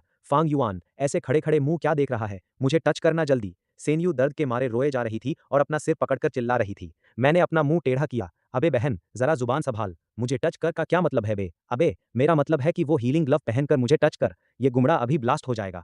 उसने मेरी छाती पर टंगे उस चांदी के ग्लव की तरफ इशारा किया। वो चिढ़कर अपने पैर जमीन पर पटक रही थी। इस हमेशा शांत और पढ़ाकू रहने वाली लड़की को पहली बार इस तरह मुझसे टच करने के लिए कहते देख, भाई मेरा वो थोड़ा सा शरारती और कुटिल स्वभाव जाग उठा। मैंने बड़े आराम से वो सिल्वर ग्लव अपने हाथ में पहना। थोड़ा सा बर्दाश्त करियो, हल्का सा दर्द हो सकता है। मैंने अपना हाथ आगे बढ़ाया और उस मोटे से गुमड़े पर थोड़ा प्रेशर दिया। ग्लव में से एक गुनगुनी हरी लाइट निकली और उसकी स्किन के अंदर जाने लगी। सैन्यू का जो चेहरा अभी दर्द से सिकुड़ा हुआ था, उसके एक्सप्रेशंस एकदम से बदल गए। हल्की सी खुजली हो रही है, पर अब दर्द नहीं है। उसने अपनी आंखें बंद कर लीं और उसका तमतमाया हुआ चेहरा धीरे-धीरे रिलैक्स हो गया। उसे देखकर मैंने भी चैन की सांस ली। हीलिंग का असर भाई एकदम ऑन द स्पॉट हुआ था। वो गुमड़ा देखते ही देखते छोटा हो गया। उसकी चोट ठीक होते देख मैंने फटाफट अपना हाथ पीछे खींच लिया और इस पूरी रेड के फाइनल माल का इन्वेंट्री चेक करने लगा। सबसे कीमती चीज़ तो भाई बिना किसी शक के वो लोहे की तलवार और हीलिंग ग्लव्स ही थे। कल जब डेली कॉपी का कूलडाउन खत्म होगा तो मैं सैनयू के लिए भी एक ऐसा ही सेट तैयार कर दूंगा। फिर हम दोनों मिलकर तगड़ी परफॉर्मेंस देंगे, एकदम सेफ और सॉलिड। दूसरी चीज़ थी वो माल जो हम आइलैंड से लूट कर लाए थे। पुराने स्टॉक को मिलाकर अब हमारे पास 36 लकड़ी, ढेर सारी ब्लूबेरीज, 2 नारियल, 10 बोतल प्योर पानी और 10 ब्रेड हो चुके थे। और आखिर में वो कबाड़ जो सैनियों भागते भागते अपने सीने से चिपका कर ले आई थी। भाई वो सामान क्या था? जंगली के 2 हाथ और 2 टांगे। अलर्ट, जंगली के अंगों में हल्का जहर और स्पिरिचुअल पोल्यूशन, मानसिक प्रदूषण है। इन्हें डायरेक्ट इस्तेमाल नहीं किया जा सकता। ये चीजें देखकर ही मुझे एकदम घिन आ गई। मैंने उन्हें सीधे एक्सचेंज मार्केट पर डाल दिया, ये सोचकर कि साला इस बकवास को कौन ही खरीदेगा। पर भाई जैसे ही मैंने उन्हें लिस्ट किया, ट्रेडिंग चैनल पर तहलका मच गया। बहन की टका, ये ऊपर कौन सा दरिंदा बैठा है जो जंगलियों के अंग बेच रहा है? अबे ढंग से देखो, वो जंगली का माल है। भाई ये गुरुजी तो सीधे जंगलियों की गुफा में घुस गए थे क्या? गुरुजी प्लीज इसके बदले मुझे थोड़ा खाना दे दो। मुझे इतनी भयानक भूख लगी है कि मुझे अपना पार्टनर भी चिकन लेग पीस लग रहा है। थोड़ी ही देर में उन जंगलियों के पीसेज को 2 साइको कलेक्टर्स ने आपस में एक्सचेंज कर लिया। बदले में मेरे हाथ में 2 लकड़ी के ब्लॉक्स और एक पत्थर का ब्लॉक आ गया। मैंने बिना सोचे समझे उन तीनों ब्लॉक्स को प्लेटफॉर्म के किनारे पर सेट कर दिया। हमारे प्लेटफॉर्म का साइज अपग्रेड हो गया। Current area 19 metre square. जमीन को थोड़ा और चौड़ा देखकर मन को बड़ी तसल्ली मिली। चल अब वहां बुत बनकर मत खड़ी रहे। जब तक हवा शांत है कटिया चलाती रहे। मैंने सेनियों की तरफ मछली पकड़ने वाली रोड बढ़ाई। हम दोनों प्लेटफॉर्म के अलग अलग कोनों में जाकर बैठ गए और नीचे बादलों के समंदर में हुक फेंक दिया। अगले कुछ घंटों तक किस्मत ठीक ठाक ही रही। मैंने 5 पत्थर और 3 लकड़ियां निकाली और सेनियू ने 2 कीमती मिट्टी के ब्लॉक्स खींचे। मैंने उन मटीरियल्स को सिंथेसाइज जोड़कर किया और अपने इस ठिकाने को थोड़ा और बड़ा कर लिया। प्लेटफॉर्म की स्पेसिफिकेशन अपग्रेड हो चुकी थी। अब हमारा एरिया बढ़कर पूरे 27 मीटर स्क्वायर हो चुका था। भाई पूरे 27 मीटर स्क्वायर। अब ये जगह इतनी बड़ी हो गई थी जैसे घर का कोई छोटा सा आंगन हो। मैंने सोचा कि जब हमारे पास और ब्लॉक्स आ जाएंगे तो सबसे पहले इसके बीचों बीच एक बढ़िया सा खोखा कोबेर्तिजो शेड बनाना पड़ेगा, वरना साला 10,000 मीटर की ऊंचाई पर चलने वाली ये बर्फीली हवाएं किसी दिन हमें जिंदा मम्मी बना देंगी। पूरा प्लान सेट था। जब तक ब्लॉक्स आपस में जुड़े हैं उन्हें कॉपी किया जा सकता है। भाई ये तो आर्किटेक्चर का ऐसा जन्नत था जो सीधे फिजिक्स के नियमों की धज्जियां उड़ा रहा था। तभी अचानक नीचे से एक घिसी पिटी सी सफेद बादल धीरे धीरे ऊपर आने लगी। शुरू में तो हमने उस पर ढेला बराबर भी ध्यान नहीं दिया, क्योंकि अमूमन इन सफेद बादलों से सिर्फ बेसिक कबाड़ ही हाथ लगता है।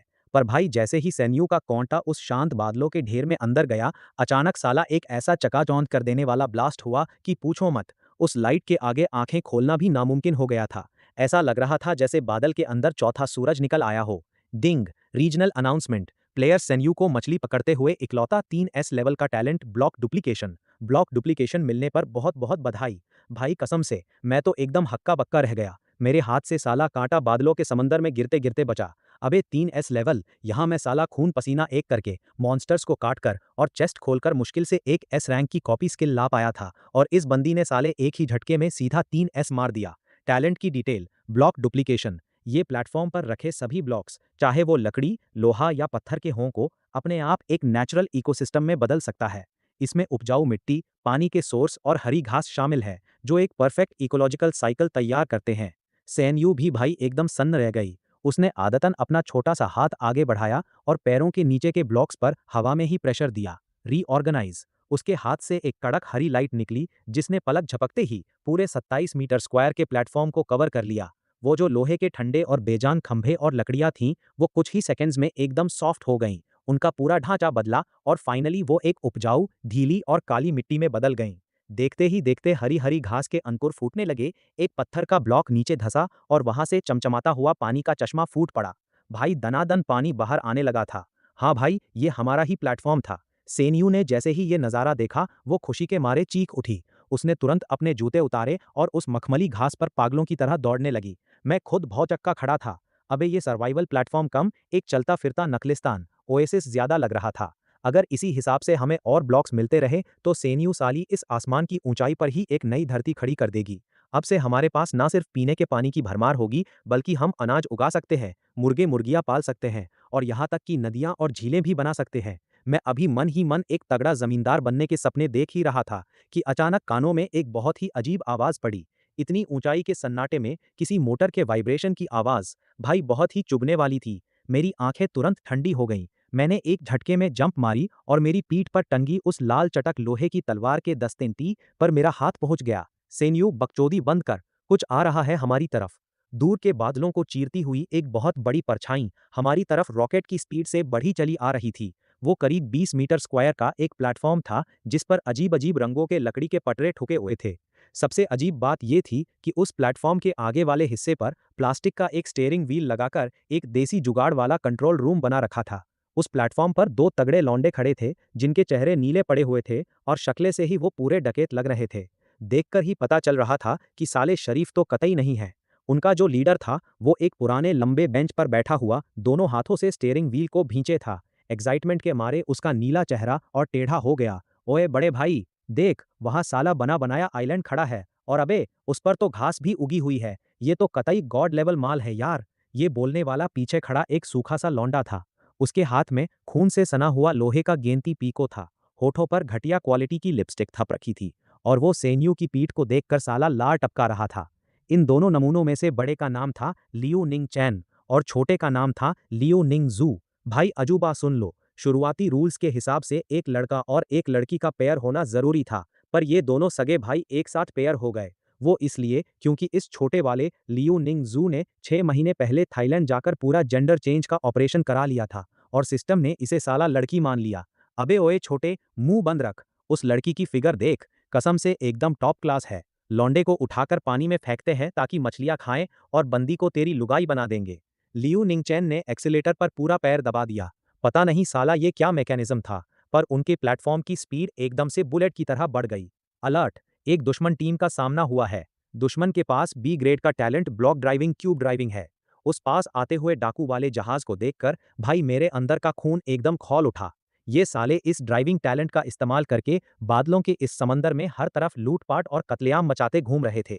जिस शातिर तरीके से वो आ रहे थे, साफ था कि ये पहले भी कईयों का गेम बजा चुके थे। फांग युआन, ये तो बिल्कुल पास आ गए यार। सेन यू डर के मारे मेरे पीछे दुबक गई। उसकी आवाज बुरी तरह कांप रही थी। डर मत, यही खड़ी रह। मैंने म्यान से वो लाल चटक लंबी तलवार बाहर खींच ली। उसकी धार से निकलने वाली बर्फीली चमक सीधे मेरी पुतलियों में रिफ्लेक्ट हो रही थी। यहाँ आने से पहले भाई मैंने कभी किसी को मारने के बारे में सपने में भी नहीं सोचा था, पर साला इस 10,000 मीटर की ऊंचाई पर सिर्फ जंगल का कानून चलता है, या तो मारो या खुद मर जाओ। अगर मैं इसका गेम नहीं बजाऊंगा तो ये साला मुझे नीचे फेंक देगा और मैं नीचे गिरकर सीधे कीमा बन जाऊंगा। मेरा इलाका चाहिए साले को, अपनी जान देकर कीमत चुका फिर। मैं अपने इस नखलिस्तान के बिल्कुल किनारे पर खड़ा हो गया और ठंडी नजरों से दूसरी तरफ खड़े लियू निंगचेन को घूरने लगा। एक जबरदस्त धमाके के साथ दोनों प्लेटफॉर्म आपस में भिड़ गए, जिससे साला लोहे के टकराने की ऐसी कानफाड़ू आवाज आई कि दांत खट्टे हो जाएं। ठीक उसी टक्कर के मोड़ पर सैन्यू का वो एस रैंक वाला टैलेंट अपने आप एक्टिवेट हो गया। छूते ही दुश्मन के जितने भी बिखरे हुए ब्लॉक्स थे वो जबरदस्ती रिकम्पोज एक साथ सेट हो गए और नेचुरल तरीके से हमारे इस ओसिस के किनारे से जुड़ गए। लियू निंगचेन ने साला पक्का कभी ऐसा कुछ नहीं देखा था। वो एक सेकंड के लिए वही सन्न रह गया, पर फिर उसने एक कातिलाना कम्मों वाली मुस्कान दिखाई। हा हा हा, साला भगवान भी हमारे साथ है। ये आइलैंड अब से मेरा है। वो अपनी ड्राइविंग सीट से कूदकर बाहर आया, हाथ में भारी भरकम लोहे की कुल्हाड़ी लहराई और सीधे मेरे सिर पर वार करने के लिए लपका। लौंडे, नर्क में जाकर पछताइयो। मैंने बिना पलक झपकाए अपनी लाल चटक लोहे की तलवार को एक अजीब एंगल से उठाया और हवा में लहरा दिया। उसकी वो गहरे लाल रंग की धार भाई साहब, जैसे पनीर को काटती है वैसे ही एक झटके में लियू निंगचैन का सीना चीरती हुई निकल गई। लियू निंगचैन के सिर के ऊपर एक बड़ा सा खून जैसा लाल नंबर चमका। साला, उसकी 14 पॉइंट की डिफेंस मेरी इस तलवार के आगे कतई मजाक लग रही थी। अबे ये किस लेवल का हथियार है बे? उसकी आंखें फटी की फटी रह गईं। वो अपने सीने से दनादन बहते खून को नीचे देखने लगा। उसका चेहरा एकदम ऐसा था जैसे उसे अपनी आंखों पर भरोसा ही ना हो रहा हो। पर भाई मैं उसे दोबारा वार करने का मौका देने के मूड में कतई नहीं था। मेरी तलवार की धार पूरी जान से सीधे उसके कंधे पर जा लगी। लियू निंगचैन दर्द के मारे बुरी तरह चीखा और कुल्हाड़ी उसी टाइम उसके हाथ से छूट गई। उसका बैलेंस बिगड़ा और वो पीछे की तरफ गिरा, सीधे प्लेटफॉर्म के किनारे से फिसलता हुआ 10,000 मीटर नीचे बादलों के समंदर में जा समाया। डिंग, दुश्मन प्लेयर लियू निंगचैन को ढेर करने पर आपको 5 एट्रीब्यूट पॉइंट्स मिलते हैं। जैसे ही सिस्टम का ये नोटिफिकेशन गूंजा, एक गर्माहट सी मेरी पूरी बॉडी में दौड़ गई। संकट टलने के बाद जो टेंशन थी वो फाइनली खत्म हुई, पर भाई मेरी पीठ अभी भी ठंडे पसीने से पूरी भीग चुकी थी। बड़े भाई, पीछे खड़े लियू निंगजू के मुंह से एक दिल दहला देने वाली और अजीब सी चीख निकली उसके हाथ में जो पत्थर का गेंती था वो थर-थर काँप रहा था।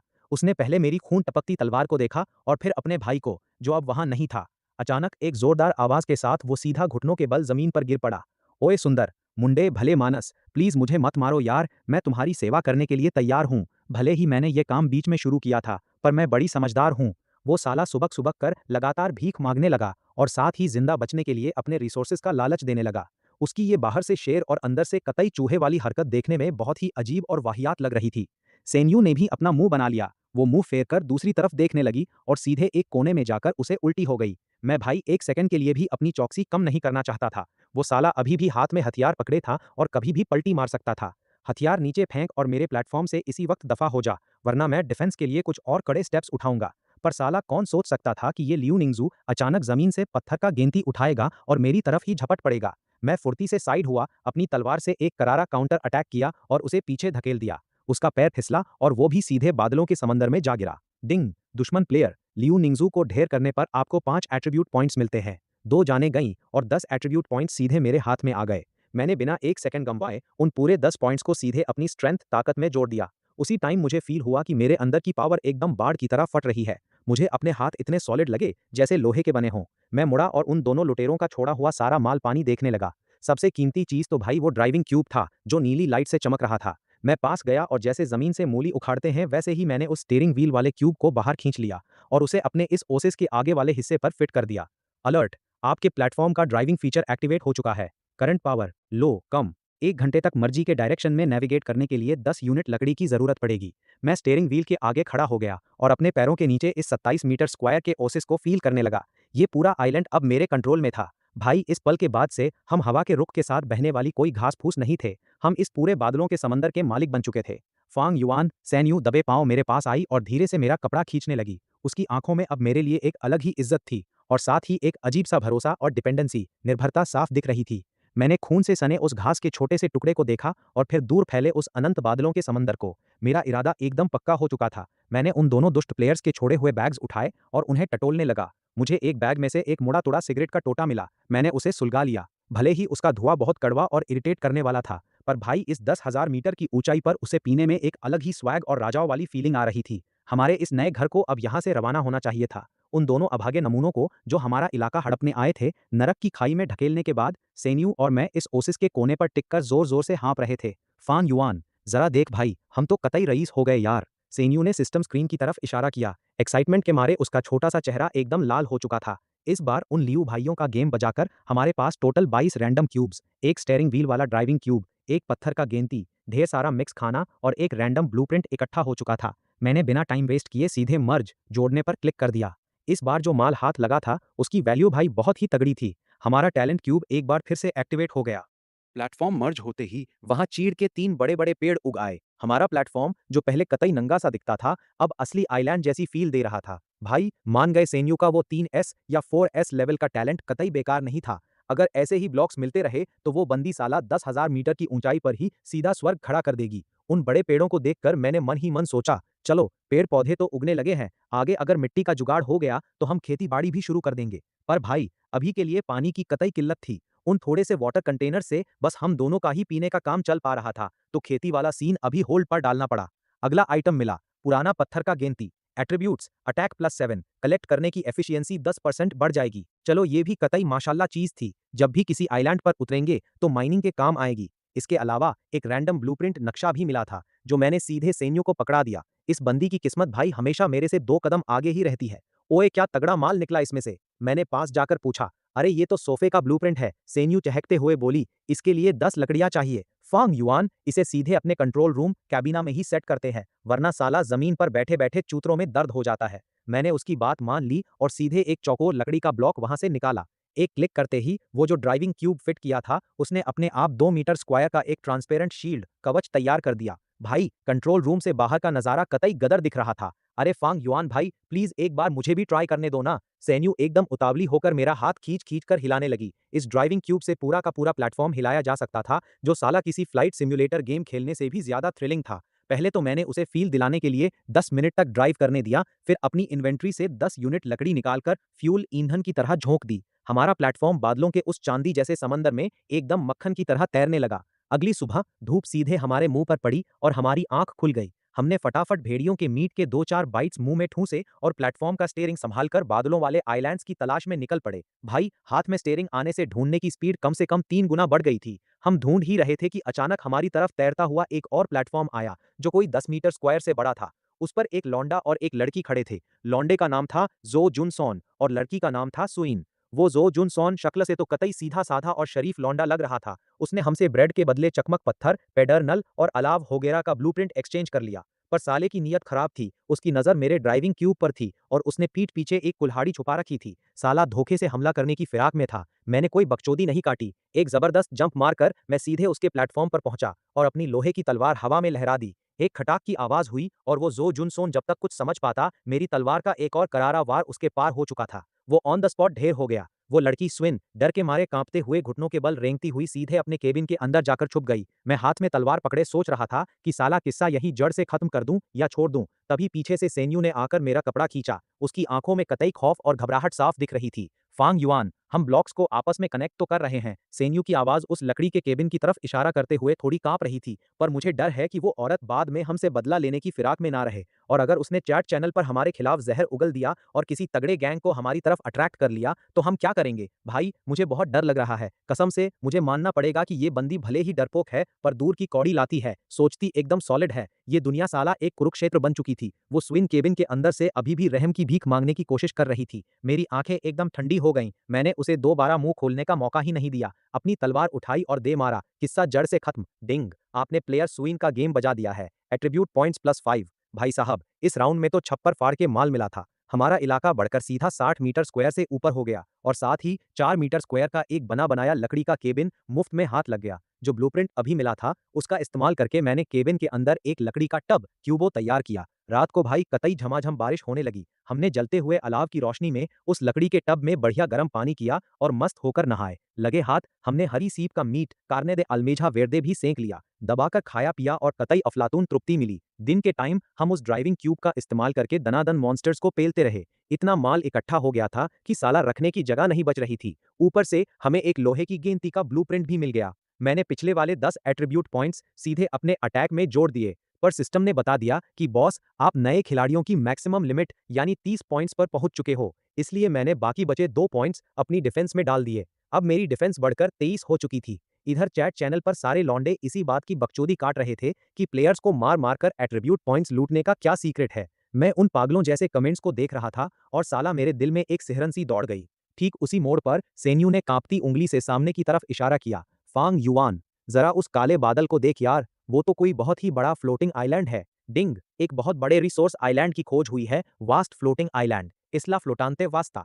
आइलैंड का एरिया 12,800 मीटर स्क्वायर। रुकने का टाइम पूरे 12 घंटे। एक बहुत बड़ा काला बादल सूरज की रोशनी को पूरी तरह छुपाए खड़ा था। मैंने अपनी लोहे की तलवार कसी और आइलैंड पर उतरने के लिए तैयार हो गया। सेन्यू, कतई मेरे पीछे पीछे रहियो, दूर मत होना। मेरे कंट्रोल में हमारा प्लेटफॉर्म तेजी से आगे बढ़ा और उस विशाल आइलैंड के बीच पर जाकर लग गया। जैसे ही मैंने उस जमीन पर पहला कदम रखा, भाई साहब, एक सड़ी हुई बदबूदार हवा का झोंका मेरे मुंह पर लगा। काले धब्बों वाले दर्जनों शिकारी कुत्ते, जिनकी आंखें हरी हरी चमक रही थीं, हमें ही घूर रहे थे। सेन्यू तुरंत मेरी पीठ से सट गई। मैं हल्के से गुर्राया और मेरे हाथ की लंबी तलवार हवा में ऐसे लहराई कि साला हवा आने की जगह भी ना बचे। सेन्यू भले ही पूरी घबराई हुई थी, पर उसने भी अपनी लोहे की तलवार कसकर पकड़ रखी थी और वो सीधे उन शिकारी कुत्तों के कमजोर पॉइंट्स पर वार कर रही थी। एक कुत्ते ने झपट्टा मारकर उसकी आस्तीन फाड़ दी, पर उसने बिना पैनिक किए तुरंत हीलिंग ग्लव का इस्तेमाल किया और अपनी चोट गायब कर ली। हम लड़ते लड़ते पीछे हट रहे थे और हमने नोटिस किया कि उन शिकारी कुत्तों को किनारे के पास पड़ी कुछ खास चट्टानों से कतई खौफ था।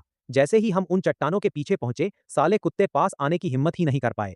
मैंने उन चट्टानों की साइड से चक्कर काटा तो मुझे रेत में आधा धंसा हुआ एक ब्रॉन्ज चेस्ट कांस्य संदूक मिल गया। डिंग, ब्रॉन्ज चेस्ट खोला गया। मिला भट्टी, होर्नों का ब्लूप्रिंट, अलग अलग तरह के 100 बीज और एक ब्रॉन्ज आर्मर कवच का सेट। Attribute defence +18। मैंने बिना एक सेकंड गंवाए वो आर्मर सीधे सेन्यू को पहना दिया और उसकी डिफेंस साली रॉकेट की तरह बढ़कर सीधा 24 हो गई। अब आर्मर का तगड़ा सपोर्ट था, तो हमने पलटकर तगड़ा धावा बोला और बाकी बचे सारे शिकारी कुत्तों को साफ कर दिया। ऊपर से हमें 7 एट्रीब्यूट पॉइंट्स भी मुफ्त के मिल गए। मैंने वो सारे पॉइंट्स अपनी डिफेंस में जोड़ दिए, जिससे मेरी डिफेंस बढ़कर सीधा 21 पॉइंट्स हो गई। इसके बाद हम जंगल के और अंदर गहरे चले गए। वहां सेन्यू ने कतई अपना धाकड़ और डोमिनेटिंग रूप दिखाया भाई। उसने फूंक फूंक कर कदम रखते हुए कतई सटीकता से सारे ट्रैप्स जाल को चकमा दिया और मुझे सीधे एक ऐसी जगह ले गई जहां ओपन में ही खदान का ओर दिख रहा था। मैंने लोहे की गेंती उठाई और भाई साहब बिना रुके दनादन माइनिंग शुरू कर दी। मैंने सैकड़ों की तादाद में लोहा, क्वार्ट्ज और ग्रेफाइट खोदकर इकट्ठा कर लिया। उस खदान के बिल्कुल एंड में गलती से मेरा पैर पत्थरों के एक ढेर पर लगा और वो बिखर गए। पत्थरों के नीचे मुझे काले लोहे का एक बॉक्स मिला। उसके अंदर सिर्फ एक चमकती हुई गेंद यानी फ्लोटिंग आइलैंड का टुकड़ा ही नहीं था, बल्कि साला एक पीला सा पुराना नोटपैड भी था। मैंने जैसे ही उसका पहला पेज खोला, वो आड़े तिरछे खून के धब्बों से भरा पड़ा था। उस पर लिखा था, जब तुम धोखे से या जानबूझकर 10वें प्लेयर का गेम बजाओगे तो तुम्हारा दिमाग वो सिस्टम पूरी तरह निगल जाएगा। तुम कभी भी वापस अपने असली इंसानी रूप में नहीं आ पाओगे। अपने दिल के अंदर छिपे लालच और दरिंदगी से बचकर रहना। ये पढ़ते ही भाई मेरा दिल एकदम जोर से धक कर गया। मैं अभी और कुछ पढ़ पाता, इससे पहले ही पूरा आइलैंड पागलों की तरह हिलने लगा। उल्टी गिनती में अब सिर्फ 3 मिनट बचे थे। मैंने झट से सेन्यू का हाथ पकड़ा और भाई, आइलैंड के धुंध बनकर बिखरने से ठीक 1 सेकंड पहले हमने एक जबरदस्त जंप मारी और वापस अपने प्लेटफॉर्म पर आ गए। पीछे छूटते उस हरे आइलैंड को देखते हुए मैंने उस फ्लोटिंग आइलैंड के टुकड़े को कसकर भींच लिया। इस दुनिया का असली सच तो साला अब धीरे धीरे सामने आ रहा था। मैं और सेन्यू उस खदान के गहरे कोने में दुबक कर बैठ गए। वो पीला नोटपैड मेरे हाथ में कतई जलते हुए कोयले जैसा लग रहा था। उसे कसकर पकड़ने की वजह से मेरी उंगलियों के पोर सफेद पड़ चुके थे। उसमें जो कुछ लिखा था उसने भाई मेरी रूह कंपा दी थी। मैं तो साला अब तक यही सोच रहा था कि ये एक सिंपल सर्वाइवल गेम है। बादलों में कटिया डालो, माल निकालो, घर बनाओ और बस टिके रहो। पर उस नोटपैड ने साफ कर दिया था कि 10वें प्लेयर को मारते ही बंदा इंसान नहीं, कुछ और ही बन जाता है।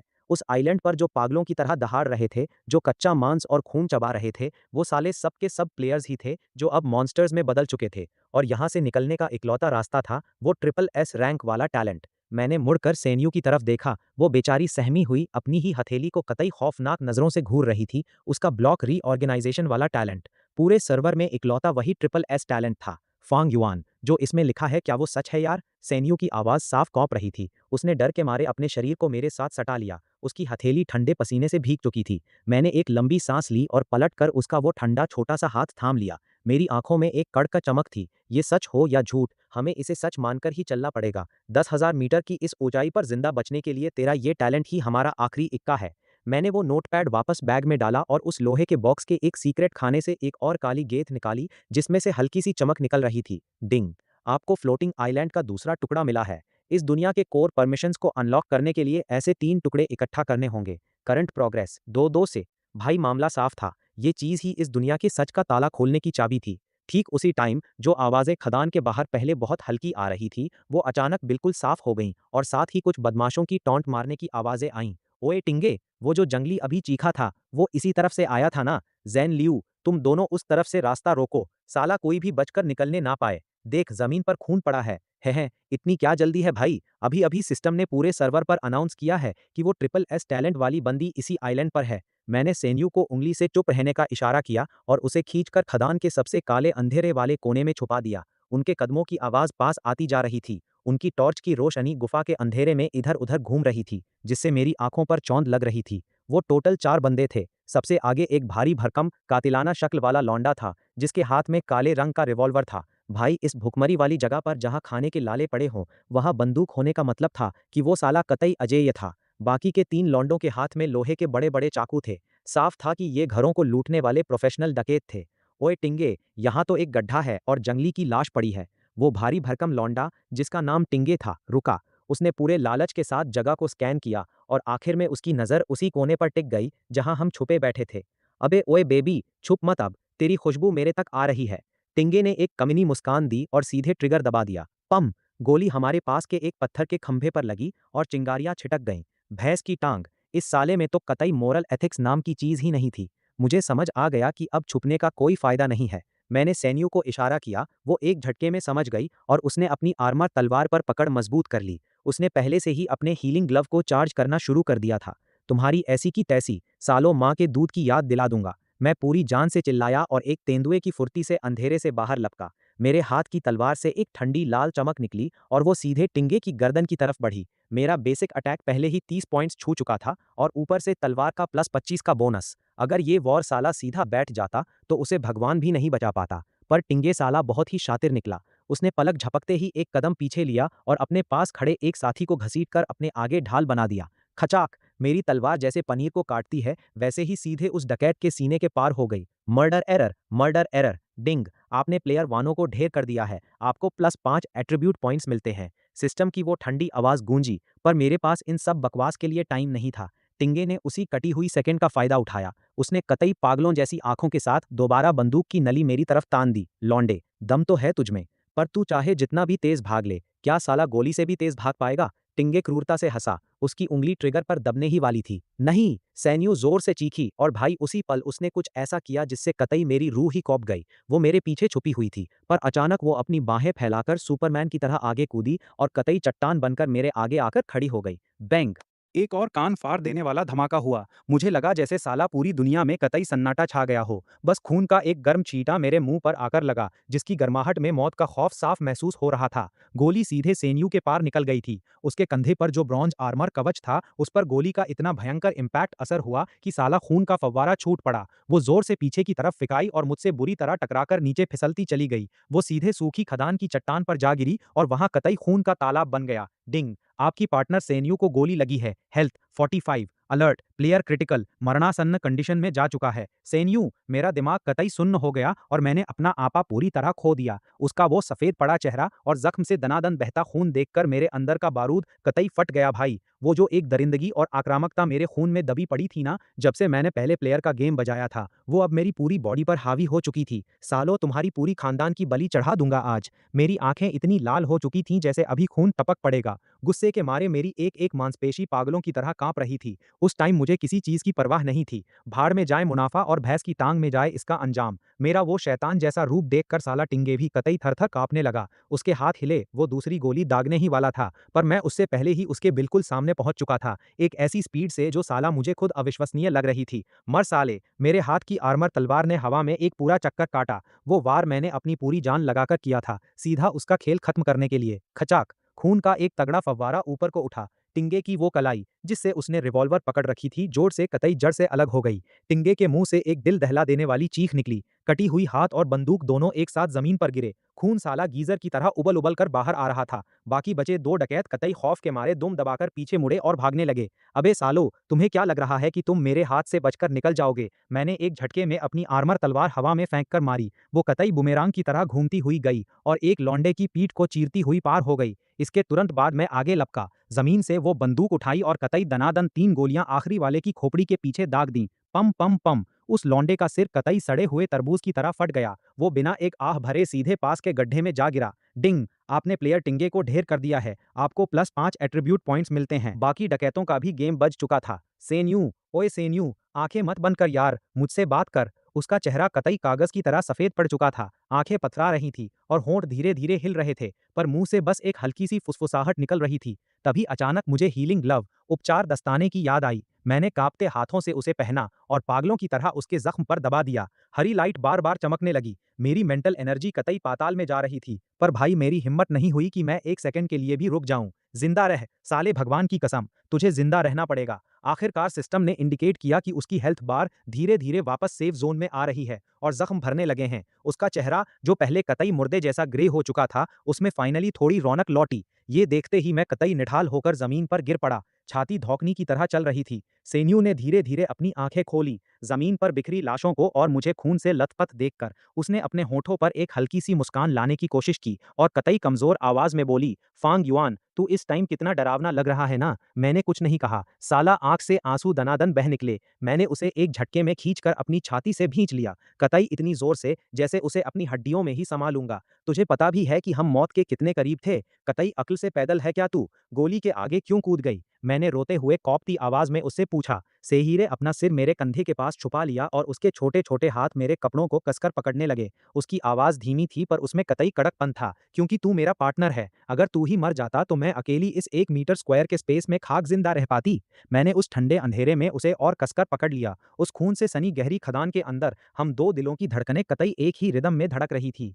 आसपास कतई सन्नाटा था। खून की वो गाढ़ी बदबू अभी भी नाक में चढ़ रही थी। पर भाई मुझे इतना पता था कि जब तक ये बंदी मेरे साथ है, इस 10,000 मीटर की ऊंचाई पर भी हम साला अपना रास्ता खुद बना लेंगे। अगर वो आर्मर गोली को नहीं रोकता ना, तो मैं तुझे मरते हुए नहीं देख सकती। सेन्यू ने बीच में ही मेरी बात काट दी। उसने अपने सही वाले हाथ से मेरा मुंह कतई जोर से बंद कर दिया। उसने अपना चेहरा मेरी छाती में छुपा लिया। उसकी आवाज़ कतई दबी हुई थी, फांग युआन, मैं तेरे बिना नहीं रह सकती। मेरे दिल पर जैसे साला किसी ने जोर से हथौड़ा मारा हो। दिल कतई पानी-पानी हो गया। कहाँ हम स्कूल के दिनों में एक दूसरे को फूटी आंख नहीं सुहाते थे, और कहाँ इस 1 मीटर स्क्वायर के क्यूब ने हमें एक दूसरे का सहारा बना दिया, जहाँ हम एक दूसरे को धक्का देते-देते खाई में गिरते बचे थे और फिर पीठ से पीठ सटाकर लड़ते रहे, उस नीले सांप का सामना किया और इस 10,000 मीटर ऊंचे अपोकैलिप्स प्रलय में लोगों को मार-मार कर उनका माल लूटते रहे।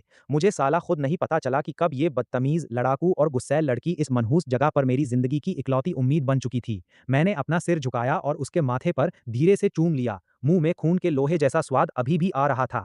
पगली कही की, आइंदा कभी गोली के आगे मत आइयो, तेरे भाई की जान कतई लोहे की है, इतनी आसानी से नहीं मरता मैं। वो मेरी बाहों में दबी हुई कमजोर हाथों से मेरे कपड़े खींचने लगी। भाई साहब, उसके गाल कतई शर्म के मारे टमाटर की तरह लाल हो रहे थे। मुझे साला समझ नहीं आ रहा था कि वो खून बहने की वजह से ऐसा कर रही थी या बंदी कतई शर्मा रही थी। खैर, मेरे पास इन भावुक सीन्स के लिए कतई टाइम नहीं था। मुझे फटाफट उन चारों का गिरा हुआ माल पानी समेटना था। उस भारी भरकम रिवॉल्वर के अलावा वहां 20 से ज्यादा रैंडम क्यूब्स और ढेर सारे मिनरल्स के ब्लूप्रिंट्स पड़े थे। भाई साहब, कतई ऐसा लगा जैसे युद्ध के मैदान में कोई खजाना हाथ लग गया हो।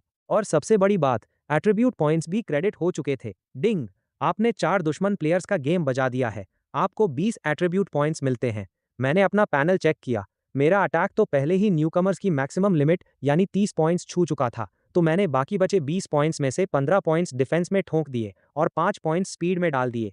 प्रोफाइल नाम Fang Yuan, attack 30, defence 38, speed 21, total kills, मारे गए प्लेयर्स की संख्या 10 में से 8 साला। उस 10 में से 8 वाले आंकड़े को देखकर मेरी आंख के पलक कतई जोर से फड़के। सिर्फ 2 और मैं भी वो खूंखार मॉन्स्टर बन जाऊंगा। इस रिवॉर्ड के पीछे साला कतई जहर छुपा रखा था।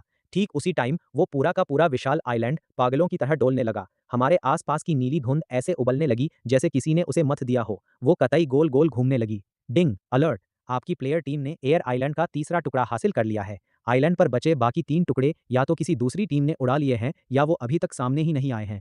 डिंग, अलर्ट, आदिवासियों की इलीट टुकड़ी अलर्ट हो चुकी है। उन्हें प्लेयर्स के अंदर से कतई खूंखार कातिलाना बू आ रही है। उनके चीफ ने आपको टारगेट लॉक कर लिया है। पहुंचने का टाइम पूरे 3 मिनट। ये सुनते ही भाई मेरे और सेनियो के तो कतई तोते उड़ गए। एलीट आदिवासी, साला एक नॉर्मल वाले को मारने में हमारी नानी याद आ गई थी। अगर इस पूरी पलटन ने हमें घेर लिया तो हमारी इस आर्मर तलवार और रिवॉल्वर के बावजूद वो साले पागल हमारे चीथड़े उड़ा देंगे।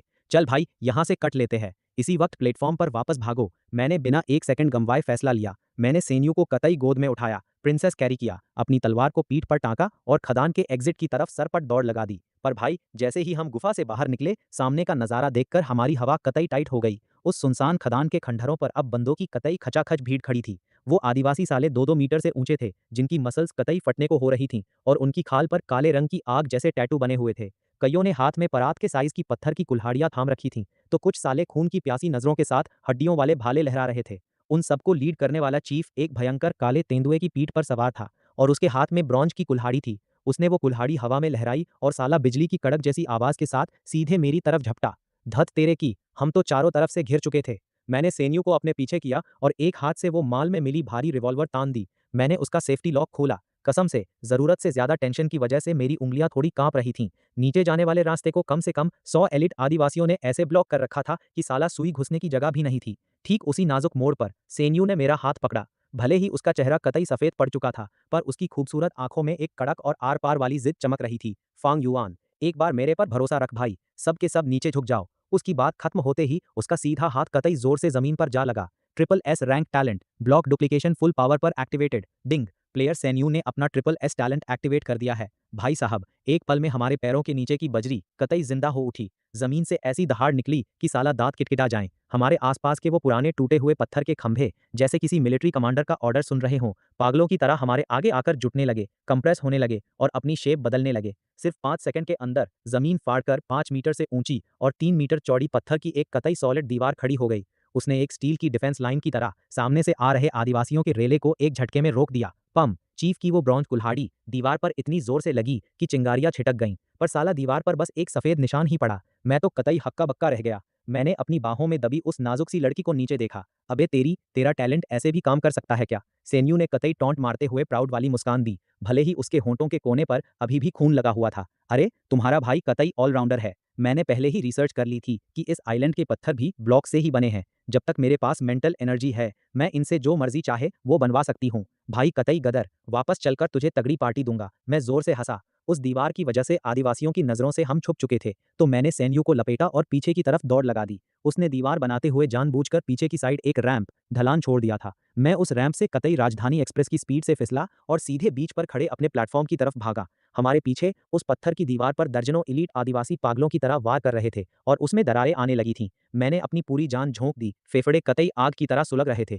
आखिरकार आदिवासियों के दीवार तोड़ने से ठीक 1 सेकंड पहले मैं सैन्यू को साथ लेकर एक मछली की तरह जंप मारकर सीधे अपने क्लाउड ओसिस पर जा गिरा। मैंने कंट्रोल रूम में पहुंचकर कतई फुल एक्सीलेटर दबाया, पैडल पर पैर जमाया और स्टीयरिंग व्हील को पूरा घुमा दिया। वो ड्राइविंग क्यूब उसी टाइम एक्टिवेट हो गया। प्लेटफॉर्म के पिछले हिस्से से एक सफेद फ्लैश निकला और वो हमें लेकर सीधे बादलों के उस अनंत समंदर में उड़ चला। मैंने मुड़कर किनारे पर खड़े उन आदिवासियों को देखा जो गुस्से में दहाड़ रहे थे, पर अब साले हवा में कुल्हाड़ियां भांजने के अलावा कुछ नहीं कर सकते थे। मैं और सेन्यू दोनों कतई निढाल होकर कंट्रोल रूम के सोफे पर ढह गए। दोनों ठंडे पसीने में कतई तरबतर थे। डिंग, प्लेयर्स की टीम कामयाबी के साथ बचकर वापस फ्लोटिंग आइलैंड पर आ चुकी है। ये मिशन यहीं खत्म होता है। डिंग, कोर मटेरियल हासिल हुआ। फ्लोटिंग आइलैंड का एक टुकड़ा। इसे इन्वेंट्री में सेव कर दिया गया है। हमने एक दूसरे की तरफ देखा। दोनों कतई धूल मिट्टी से सने और हुलिया बिगड़ा हुआ था।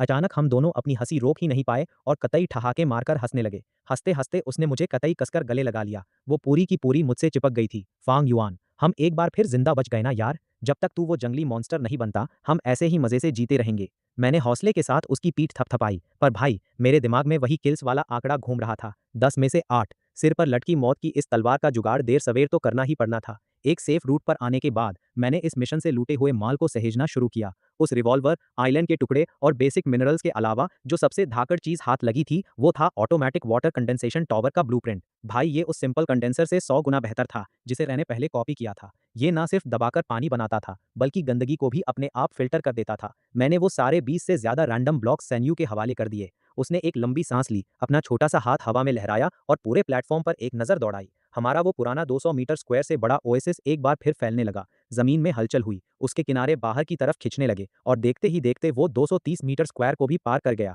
भले ही उसके रीऑर्गेनाइजेशन से प्लेटफॉर्म पर पहले ही एक छोटा सा इकोसिस्टम चालू हो चुका था, पर हमारी उस पुरानी विला कोठी को इस बार मेटल और पत्थरों से कतई कंक्रीट का किला बना दिया गया था। अब हमारा ये प्लेटफॉर्म इस ऊंचे आसमान में इकलौती ऐसी पक्की जमीन बन चुका था जिसके पास अपनी डिफेंस, प्रोटेक्शन और धाकड़ हथियार थे। यहाँ तक कि उस छोटे तालाब में सेन्यू ने कुछ छोटी मछलियों का भी जुगाड़ सेट कर दिया था। मैं विला के सामने वाले स्टेप्स, सीढ़ियों पर बैठ गया, हाथ में उस आर्मर तलवार को घुमाते हुए। मुझे ऐसा लगा जैसे इन पिछले कुछ दिनों में जो कुछ भी हुआ वो कतई कोई सपना था। बचे हुए सामान से मैंने एक देसी बारबेक्यू तैयार किया और अलाव जला दिया। नीले भेड़िए का मीट आग पर कतई चरचराकर सिकने लगा और उसकी खुशबू ने 1 सेकंड में पूरे ओसिस को महका दिया।